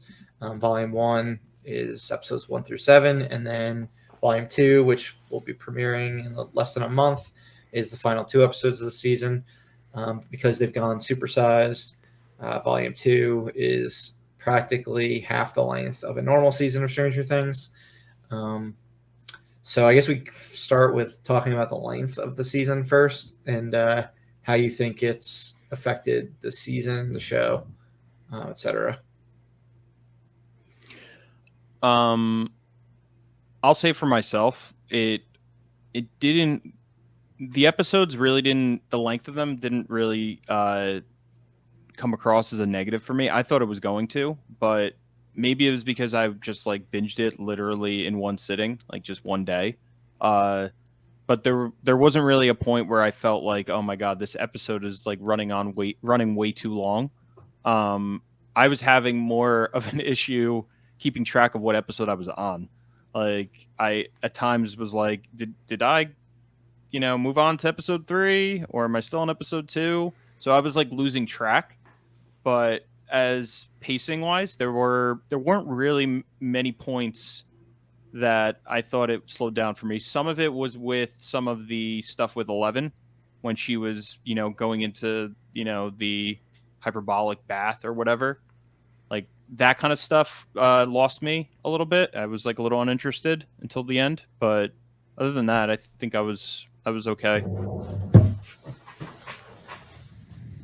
Yeah. So I would say that the length of the episode wasn't problematic. What was problematic is like the result for me of the length of the episode, which is, I think overall there was too many hours invested into this season based on the story they had, because there's several storylines that I internally groaned every time I flipped to it because I didn't care. I didn't care about it at all. The Hopper and Russia part, like, I wasn't really that interested in it to begin with, and then he gets out, and you're like, oh, thank God, like, we're done with the storyline. Like, he's gonna join the kids, and we don't have to deal with this anymore. And he gets recaptured again. Are you kidding me? Like, just so they can drag it out till the rest of the 7 episodes. It just felt so dragged out. And then the crap that they get into with the California kids, where they have some convoluted reason on why they need to go see Susie. When you told me that you were like, oh, like they brought the gang back together in California. Like I was starting to like be like they're stretching themselves like too thin, and in my head I was like, 11's gonna be gone in like one episode, and it's gonna make it fucking stretched out even more. Joyce and Murray are gonna go on their own adventure. Oh my god! I enjoyed this. I enjoyed the Susie stuff, even though it was really ridiculous. I don't know why. I just thought it was fun. What the hell was going on in that house? What's going on It in Susie's was. house? It was. I thought the same thing. I was like, it would have made more sense if it was just like a babysitter was at the house, but the fact that the dad was still there as well, like it takes away the whole like those types of babysitting movies in the 80s and early 90s. I thought it was like a foster like type of situation, or like they were like orphans of some sort, that type of thing. If they did, that's what I thought. But that was clearly a father. That was like the father, and he was doing a terrible job at doing that parenting. But that whole storyline, I mean, it peaked when the military comes in and starts shooting up the place. It was the peak of that California storyline. But outside of that, I found it to be just like a snooze fest. And you could have had them just drive the Hawkins and just not focused on them. Yeah. But they want to give everyone screen time, and they have too many characters at this point. Way too many. But I think there's a lot of the stuff with the prison, the Russia prison. They could have done the exact same thing. We didn't need to see him get recaptured and all that. You could have just shown us like the highlights of that, and it would have been a better show in my opinion if we just got the highlights.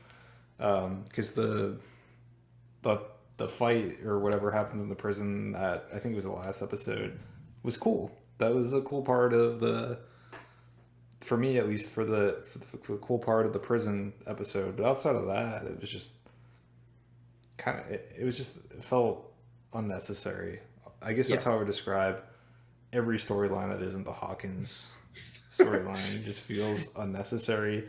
It felt like they spent way too much time on these other stories, and I just want to get back to the Hawkins 11 story. That's the only thing that really piqued my interest. You summed it up best with your Michael Bolton line that you had in our text message chain.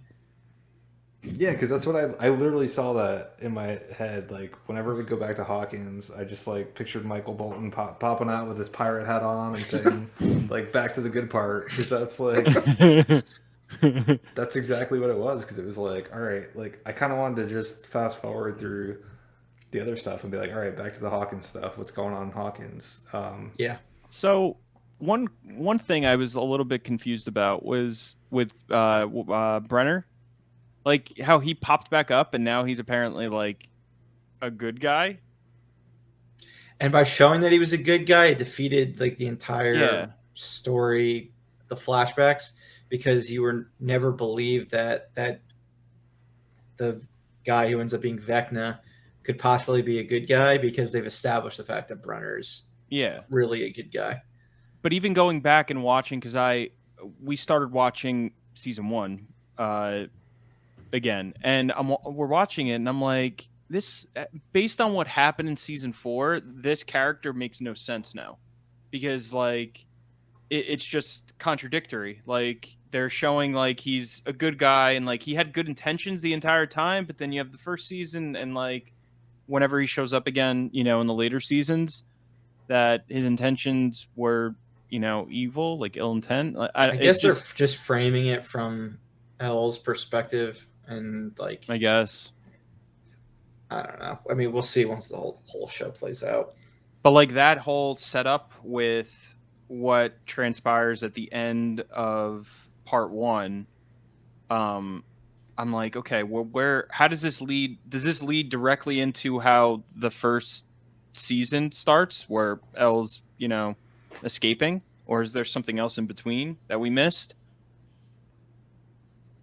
Like, what gate did she open? There were 2 gates in the laboratory, not just one. Like, she opened up one, and then another one opened up in the basement. Like, what? Or is there just one? Like, I was kind of lost on that. The one thing about the show is I never cared about any of the mysteries. Like, I watch it for the characters, and like, so like the fact that this is like playing out the way it is, I honestly don't care as long as it entertains me.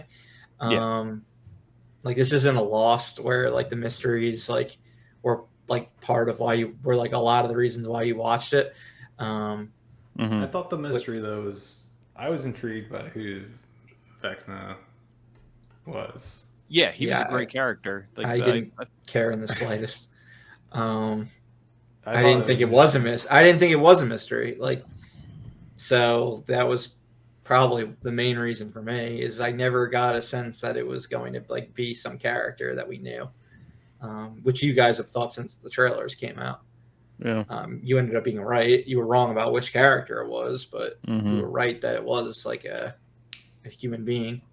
Well, I got it. Was it episode 4 that I figured it out? It was through. I think it was 3 or 4 when you said it to us in the chat. So don't tell me if I'm right. I just wanted to respond like, why do you even think it's a person? Yeah. Like, where is this mystery coming? Like, where is this mystery coming from? Like, I never saw any like mystery but I clearly was missing something. Yeah, it just felt like it was somebody. Yeah, I didn't come across. It didn't come across as like a mystery. Like this was a missing link, a person that was in someone's life prior. I just thought it was, the general of the Mind Flayer, like this character. I didn't think there was going to be anything more to it. So that kind of surprised me. Like for me, the mystery was like, did Elle really kill all those people? And like I figured out like one killed them like before like they actually showed it, but never did I think at all that one was Vecna. Yeah, that was definitely a shock for me. Like I didn't think of that at all. What was interesting though is that I got the sense that the show wanted you to think that it was two. Like the show felt like it was bread. Like, did we ever meet two? I don't know. Yeah, he's the one that tried to kill 11.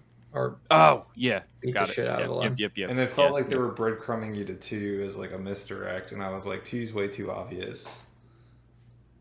It kind of felt like they wanted you to think it was a person. Yeah, Kate called it. I never got that, but maybe I wasn't paying attention. I don't know. And they just focused like too much on that assistant, where it was just like, there's something up with this guy. Yeah, like one of our friends is like, oh well, I knew he had to be something because he's too big of an actor to just be an orderly, and it helped that I had no idea who that actor was. I had no idea who he was. I had no idea that he was a big actor either. Kate mentioned I don't think big, but I guess an established actor. Yeah. That wouldn't just be playing like some orderly. That's happened to me in other movies where it's a really big. Oh, Scream, where it was he's not really big, but it was Jack Quaid. Yeah, Jack Quaid, and it was like the boyfriend that doesn't really do anything, and it was like, all right, Jack Quaid's the killer. Like, why else would he be in? Why would he take this role as like a bullshit boyfriend that barely has any screen time? Just like so that's kind of disappointing when big actors or bigger actors give it away. That there's more to them than orderly number 2. Yeah. What because I know this was one thing that I just like absolutely loved was the like the Nightmare on Elm Street homage and feel to it, like how much more violent this season was than the last 3. Yeah, it's way more grown up. Like it was pretty gruesome, like the way that all the people would get killed by Vecna. Yeah, once like what was her name? Chrissy, the first cheerleader. When she died in that first episode, I was like, "Holy shit! This is." It was so much. It was so much like the one of the first kills in Nightmare on Elm Street. Yeah, where the girl goes onto the ceiling and like gets fucking torn apart. The whole like floating thing that they did was like really cool. It was very unnerving, and the way that they shot all those deaths was just super cool. They were like cool set pieces for each episode. Yeah, I thought it felt appropriate. It felt like the show needed to grow up with the kids, and I thought it felt appropriate that it was more graphic and more adult. I mean, they never shied away from blood on the show. Like, that is true. Correct me if I'm wrong, but season 1 even like had a fair amount. But yeah, they went like full on like crazy like kills with this one. Yeah, it was more like the gore. Like it was more gory this season than anything else. But yeah, at least season 1, like there definitely was blood, but they would like cut away from like the details, I guess. Yeah, and I mean, just the way these people died with like their fucking bones, horrifying, like, snapping and stuff, is a lot different. Yeah. But yeah, Doug, you're 100% right. The Hawkins stuff is by far the best. I mean, it hurt the fact that they put all the best characters for the most part together. If you're going to separate everyone, which seems to be like a Stranger Things like way of doing things, similar to like Game of Thrones and stuff like that, where you have separate groups, don't put all the best characters all together, all the most charismatic ones. Even the new characters, you put the new, yes, you put the most charismatic new character together with everyone else. Yeah. Yeah, it was very strange, and it was like, here's all these super fun, like really entertaining, like you said, charismatic actors and characters, and they're all together and they're having this great time. And it's like, let's flash over to Will and Mike being like mopey and just like moping around, and they were just having this. But that's why Argyle was there. Argyle is the best. Argyle was very funny. I love Argyle. I thought he brought out a lot of good in Jonathan, because that dude was always fucking mopey and boring. I hate Jonathan. Like, he was fucking like kind of funny in this season. But just two stoner friends. The most charismatic actors of like when the show started are still in Hawkins, like Dustin and my boy Steve Harrington. Then you brought in. Then you have the most charismatic character season 2 with Max. Then you have the most charismatic actress in season 3 with Robin. Then you have the most charismatic character in 4 with Eddie Munson. Like, you put all of them together. It even made Nancy a more interesting character, just because she was around like not anybody but Jonathan. It's so true. Nancy was one of the most boring characters of the first 3 seasons. Her and Jonathan together were just like the worst. Oh, terrible. So, like, so true. The only character that stands on their own was Hopper, and separating Hopper from everyone else made him boring, because he was like fucking just suffering in Russia. And like Elle's, she's a great character, but she's not exactly like the most entertaining one. Having her completely alone with like the people who like essentially like torturing her, like, kind of made her storyline like more way less fun than it was in the past. Oh yeah, and like Will was there, but it's like Will added nothing. He might as well just not been there. He like Will is so underdeveloped, like because he's either fucking in the Upside Down, being possessed, or just like being in the background, wanting to play Dungeons and Dragons. So like, oh god, yeah, there's not like zero character development with him.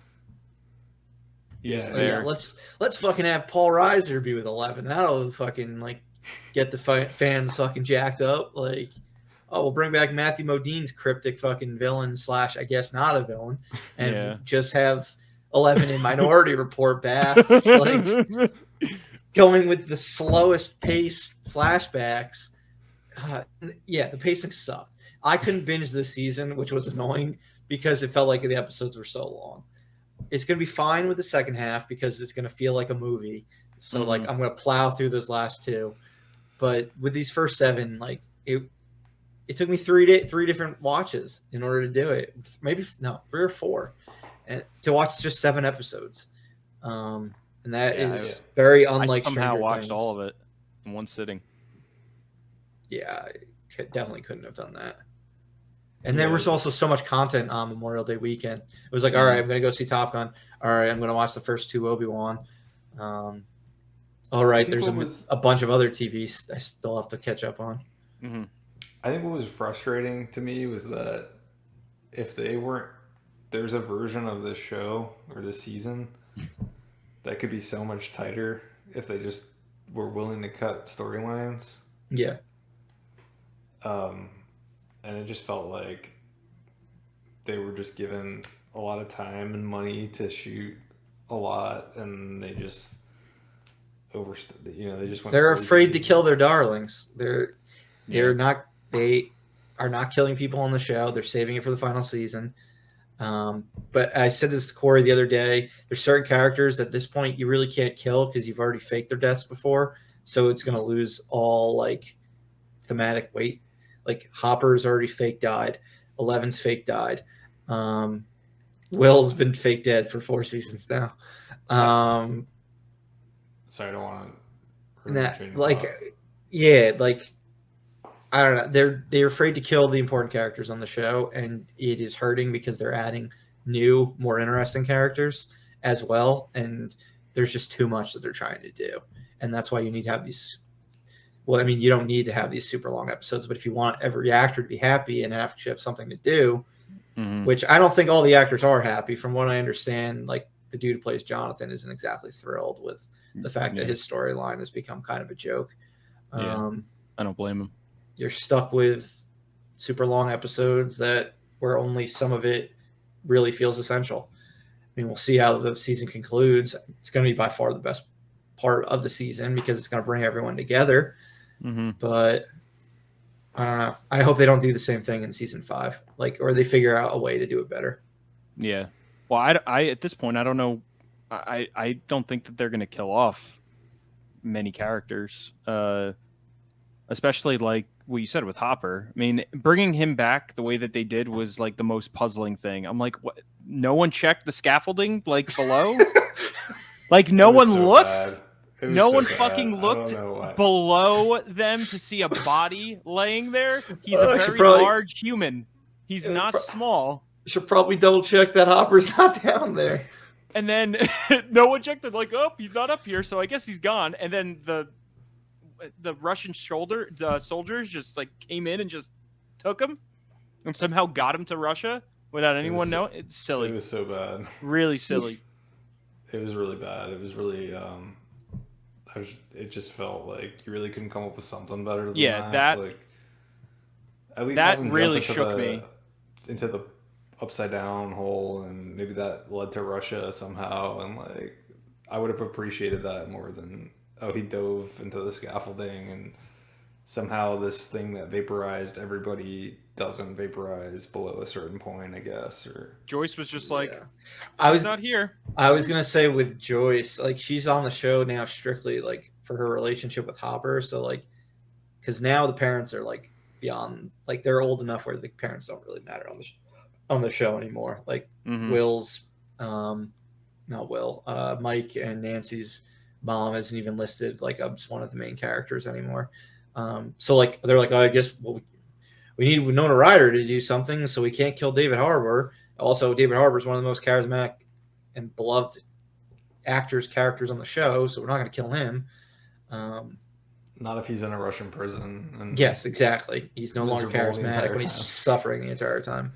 Yeah. And like Joyce is fun with Murray, but like I just said, there's no, like, the parents don't matter anymore. The parents are so fucking stupid that they don't realize like something's going on in this town. That plane just fucking move. Maybe just move. Like move from Hawkins because everyone's dying in mysterious ways. Yeah, I love how like when 3 years when you see Mike, Mike's parents, and they're just still living their same life, like nothing happened in the town, like everything's fine. Like what are you guys doing? Shout out to Mike's dad. He's one of the funniest characters on the show. Oh yeah, he's great. I love both of them. They're funny characters, but it's just silly. Like they're just still like, why don't we just move? You should arrest all of them.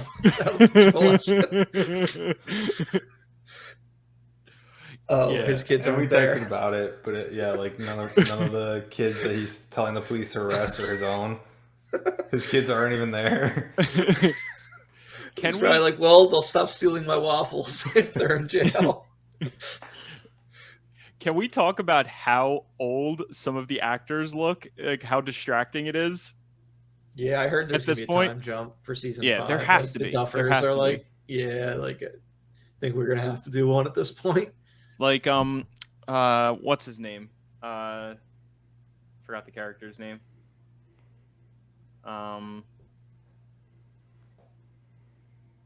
Oh my god. He's like the oldest. He's like 20. Well, regardless, there's like 2 or 3 characters that I look at them and I'm like, what? Like you you do not look like you're 15. You straight up look like you're 21. It doesn't help. They're also casting like 30-year-olds as like high. Like Eddie Munson is like almost 30 years old. And well, I think. I mean, they said he got pushed back a couple of years, but yeah, he looks like a full-blown adult next to everyone else. Joe Keery's 30.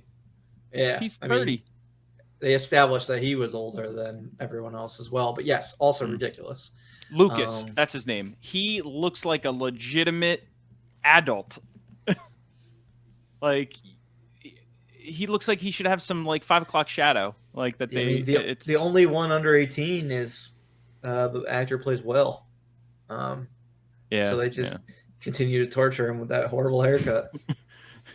Please get rid of the bowl cut. No. It's so bad. They did make it like less pronounced in this season, but it's still there. It's not as ridiculous. Yeah, they're gonna need to do like a time jump to when they're seniors in high school for the next season. Like they're freshmen now, they're gonna need to be seniors. Start doing like 80s comedies, like Porky's, like that, like inspired stuff. Also, like some like teen sex comedies to go along with all like the horror influences, and just go full on like more adult even than this season with the next one. Yeah. But yeah, there's a couple of. What do we miss, Doug? For you guys? Sure. One, do you guys think anyone's going to die this season? And if so, who? The only character I could see dying, and I think people would like their minds would explode if it happened, is Steve Harrington. I'm really worried they're going to kill Steve. I'm not going to. I don't know if they have. I don't know if they have the balls. I don't know. I do not think they have the balls to do it. But he's one of the only logical characters left that they could, I think, do. Why do you guys both think this? It always worries me when you guys think the same like thing. So the reason what are you seeing that I'm not seeing? It's his arc. Yeah, I think it's. Yeah, I think they're leading. Going from being a babysitter to dead. No, it's the Nancy thing starting to like work out for him. Is like feels like the kiss of death for him. That like him and Nancy are starting to like rekindle their romance, and it just feels like it's the kiss of death. No, they can't kill him because they already had him like in a position where he should have died. With going into the Upside Down alone, that you can't. I don't think you can kill him. It was subtle though. Like, well, yeah. I mean, the episode ended on that cliffhanger, but I don't know, man. I still think. I think that feels like the one that's most at risk is Steve. I don't know if they have the balls to do it because the internet will literally lose their fucking minds if he dies. He's like one of the most beloved characters, but they're not going to kill any of the main 4 the show started with. They're all safe. They're not going to kill Max 11. Is safe, I think. They're not going to kill Hopper. Yeah, Max is safe because she made it through episode 4. Yeah. The end of episode 4, best part of the season. Yeah. Oh yeah, that's like one of the best parts of the entire show, I think. Kate Bush is now like number 1. That song. Yeah, back in the 80s. It's like wild. It's crazy. I guess we're going through the characters at this point. Can't kill Will because Robin's safe. You already said the 4. Robin's safe. Maybe you kill Jonathan. But no one gives a shit about Jonathan. It wouldn't even be. No one gave a shit about Billy or anyone else. I mean, Sean Astin, I was kind of bummed about when he died. Yeah, I was bummed. Bob was that, a really that nice was sad character. As hell. Like Nancy, I wouldn't give a shit about either. If they both died together, like I'd be like, oh, okay, the 2 boring ass characters are dead. Yeah, Jonathan dies like it's got 0 emotional impact. Like 0. Yeah. I would literally just shrug my shoulders would go up and I would shrug and I'd be like, I'd probably be kind of happy actually that he's gone because he just frees up time for other characters. Exactly. Unless he has some type of epic arc in the last 2 hours of this season, 3 hours, and like he dies, it wouldn't be satisfying at all. Same thing for Nancy. They're just like lame ducks. Yeah, I mean, if something takes out both Will and Jonathan. If the Byer family just gets eliminated, Will would just be like, the show levels up. Will's like the living embodiment of Eeyore. He just walks around. He's like, "Hi guys. All right. Well, I'm here. Fuck." Yeah, I mean, I think they've got to speed up to that. Like, if I like him, but dies. If they want Murray, I could care less if Murray died. I would be really upset. Corey's like Murray's #1 fan. I fucking love him. He's just comic relief. Like, that's all he is. He's so good, though. There's like no substance to that character. It wouldn't shock me if Eddie Munson's the person who dies. I mean, it makes sense because they kill off all like the really great kill off the new new characters each time. I would be so angry if they did that again. Like, come on, guys, you did it twice already. They killed Bob. They killed that Russian dude who was Dimitri. Yeah. Dimitri, who people liked in the 3rd season. They've killed Billy. I mean, they really haven't killed anyone other than those 3. And Dimitri Billy made sense to so me, far though. from like an important character. Well, they killed Deb. Oh, oh, Bev or Bev. Barb. Barb. Well, like I said, Barb, she's gonna be the mind flayer. She's behind such an important character that we couldn't get her name right twice. Barb is pulling all the strings. How did they not? So how did they do that scene where they had her having a night? They had the nightmare. They had the body from. They saved it from season 1. But how do you not bring Barb back? Because they don't care about justice for Barb. I just thought, like, all right, they're gonna bring the actress back. Like, here we go. They're finally gonna bring Barb back, and it was like, nope. No, she's not. That's alive. what. Maybe they have enough characters. They're not going to bring her back unless she. Well, didn't they fake Brenner's death one time too? They can't even kill him. Yeah, well, I mean, nobody will care, so they can kill him. He was supposedly dead until he reappeared this season. Like he just, it was assumed that he died. Well, like, I think that was the assumption. They established in season 2 that he was alive. Oh, okay. They just didn't have him in the story again until this season. Well, you heard it here first. Steve's gonna die this season. I'll be fucking pissed if Steve dies. Yeah, I mean he's one of the best characters. He's by far my favorite character on the show. I mean, they're not going to kill any of the kids. I don't think they'll kill any of the kids, period, because that would be ballsy. But maybe they will. I thought Will was a dead man for fucking years now. Yeah. But I mean, maybe I like the idea of just killing the Byers. Lucas's sister? I don't know. I mean, like, I'm trying. No, she's safe. Oh well, the jock guy is gonna die. He's gonna have to go. What jock guy? The one who's starting the satanic. Oh yeah, he's definitely gonna die. Yeah, him and his cronies. Kate said she'd sacrifice Will, Jonathan, and Nancy for Steve. Yes, I would too. Yeah. Oh, that's an easy one. I mean, we wouldn't leave. People. We wouldn't leave. Wouldn't lose much from the show. With Jonathan those 3 being dead. I mean, I'd sacrifice Will, Jonathan, and Nancy. Just period. I don't need anything in return. So are they going to bring? I mean, it's going to be crazy. Like, are they going to bring all of these characters back together? Like Argyle now, Robin. You got yes, it's what they do every season. So yes, Eddie Munson. Exactly what's going to happen. It's going to be like 30 people. Yeah, and then Mike's parents are still going to be like, oh, I hate this town. There's a lot of people in the basement. What's going on with these stupid kids? I thoroughly enjoyed, and I'll at least add this, and I thoroughly enjoyed the season. I thought it was really fun. It was good. For the most part, like I said, loving it. Stranger Things. Yeah. The pacing didn't affect me in the episode length. But maybe it was like a perfect timing for me. I was just like ready to binge. So I don't know. Yeah, I want to see what you're it not is. much of a TV watcher or binge watcher. No, I'm not. But I'd like to see how it plays out after watching 1, 2, and 3 again, because it's been forever since I've seen those seasons, because it's been forever since the show's been on. So we'll see. Only a couple more weeks now, too, until part 2.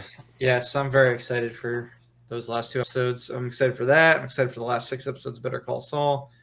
For these remaining episodes, Obi-Wan and The Boys. Got a lot of good TV this summer. So, Kate, the surprise end at the call or at the show is going to be calling Child Protective Services on Mike and Nancy's parents. That's the twist. There you go. You heard it here first. Yeah, I don't think we'll save there's just so many weird choices with this show. The leg breaking thing for the escape with yeah, that was yeah, and then he was which he seemed totally fine with. He was fine. He could just run around with no problem. Yeah, despite the fact that he fucking destroyed his ankle. There's just so many weird choices with this. The peanut butter. He loves that peanut butter. Yeah. He got it and then got taken away. Hopefully Jeff paid for that. I'm sure. We also have multiple new Russian characters. I didn't really like without a face guy. Oh yeah, Jockin from. Oh yeah. Yeah. Okay. Jockin. Jockin, I think that's his name. Yeah. I didn't really like the other has one. No face. Who was too goofy. Yeah. Who turned heel on him. Yeah, I agree. He was too goofy. Yeah. I did like him. That guy who was helping him, who ended up being like more of a I was fine. like a main character. He reminded me of Aldo Rain from Inglourious Bastards, but he had the look. Yeah. Yeah, it was just some weird choices, but overall, I was pretty entertained. The Hawking stuff really had me hooked. Mm-hmm. The scene with the upside down was kind of cool. Would they have like the portal hole or whatever? Yeah, that was neat. Yeah, that was cool. I thought that was one of the cooler parts of the show. I'll be interested to see how they're gonna fight the big bad. I'm assuming it's gonna be superhero face off of 11 and 1 Vecna. Yeah, I mean it has to be those two. Yeah, and I assume Vecna will probably die, and then we'll get like the real big bad, the Mind Flayer, whoever that ends up being, Barb. Maybe it's not Barb. The Upside Down was around before Barb. They have to explain where this fucking thing came from, and like she was pulling the strings the entire time. Yeah, that's not the case. If it is, they didn't know what their fucking plan was. What? I kind of don't like that 11's like gonna be their solution. 11 is always their solution. Well, yeah, they're like, oh shit, we don't know what to do. Throw in 11. 11. Save the day for us again. If you think about like it and stuff like that, it's like so much cooler when like the kids are going up against supernatural and they don't have another supernatural being that can fight back. Like, I don't know. Yeah, it's probably a little more realistic when they do, though. Mm-hmm. Yeah, but it'd be more interesting to be like, oh, I wonder how these kids are gonna get out of this. They're a bunch of incompetents. And it's like they're just gonna get 11. Fuck, Will's gonna figure out how to do something. Will does have, I guess, the Mind Flayer in him. Like, does that still like living inside him? Whatever, the reach, the touch of the Mind Flayer. Maybe he's got powers because he was like, fondled by the Mind Flayer however many seasons ago. That would make Will more interesting, I guess, if he had powers. I mean, he hasn't done anything yet. Maybe, I don't know. His big arc is, I guess, going to be coming out. Yeah, I'm assuming it's going to be this big arc that is going to serve his purpose. An '80s kid coming out, and because it's a television show, they're all going to be cool with it. Mm-hmm. Meanwhile, it's the 80s and AIDS is as big as ever in 1986 it is on the show right now. Yeah. Early 1986. But yeah, I'm sure they will all be 100% cool with it. Kind of like a weird, like that's going to be Will's like only thing. Is he's the character that, I don't know. I guess it's better than nothing, but it's something. I'm not convinced that they're. I mean, I will be shocked if that ends up being like all they do with the character. I feel like there's something else, but I don't know. Hopefully the bowl haircut and the lack of anything that they've had this character do so far actually leads to something interesting. But I'm not gonna hold my breath. Yeah, it'd be silly to do anything otherwise. I think it was the last 2 episodes, we just like skipped over the California kids storyline. Did you guys notice that? They glossed over. Freeberg said the same thing. He goes, what happened? They just stopped showing them. They were finally like, yeah, we don't have anything else we can do. It was after they went to Susie, right? Yeah, they were like, all right. We got maybe they're heading back to Hawkins. I don't know. Yeah, that's definitely where they're heading. Right? Or did they? No, they got the address for 11. Right? Yeah, they're gonna find. Oh yeah, they're going to Nevada. They're gonna head to her or Arizona or wherever the hell they are. They're in Utah. Yeah, which like it doesn't even matter. They go there and 11's like, oh, everything's fine. Like, why? Like, what are you worried about? I was with Paul Reiser this entire time. Now let's go back to Hawkins together. Yeah, be like, oh my God, Vecna, and they all go back. They don't even know who Vecna is. None of them were around for Vecna. Well, she does. She knows the orderly. She doesn't know Vecna. Well, yeah, that's true. Yeah. They've separated fucking half the cast from the bad guy of the season completely. Yeah. Hopper's gonna be like, wait, what's going on? Tell me what we're dealing with, guys. It's like, you're not the chief anymore. Yeah. I don't have to tell you anything.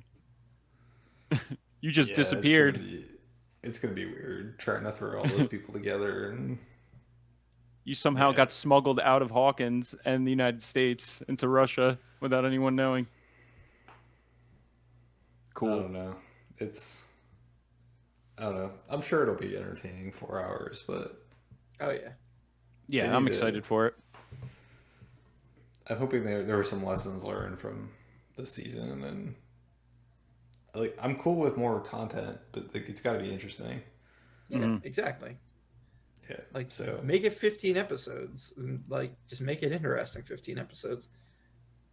Yeah, like the Hawkins thing was really, really interesting, and if they could have had another plot line or two that was equally as interesting or close to being as interesting, that would have worked. But it felt like they really had the story for an episode. Or like the footage that was shown in one episode, and they just like stretched it out and to fill time. I'd honestly be surprised if the Duffer Brothers ever had like a long-term plan for the show, because it airs on Netflix and they cancel everything fucking like left and right. So like they've probably been just doing things one season at a time. Probably. Until like season 4. Then that's probably when they decided they're going to end on season 5. That's probably when they're like, all right, here's what we're going to be doing. Like, here's our general idea for how to end this show. Because 1, 2, and 3 are fairly standalone. Like, yeah, with what they do. So, yeah. Let's see what happens. Yeah, hopefully it ends in a very satisfying manner. Mm-hmm. But yeah, we'll talk more. We'll talk about Volume 2 on one of our episodes in early July. That's all we've got for today. Thank you again for listening. Please follow us on Instagram, Facebook, Twitter, YouTube, Twitch. Comment on everything. All the different podcast platforms. Follow us.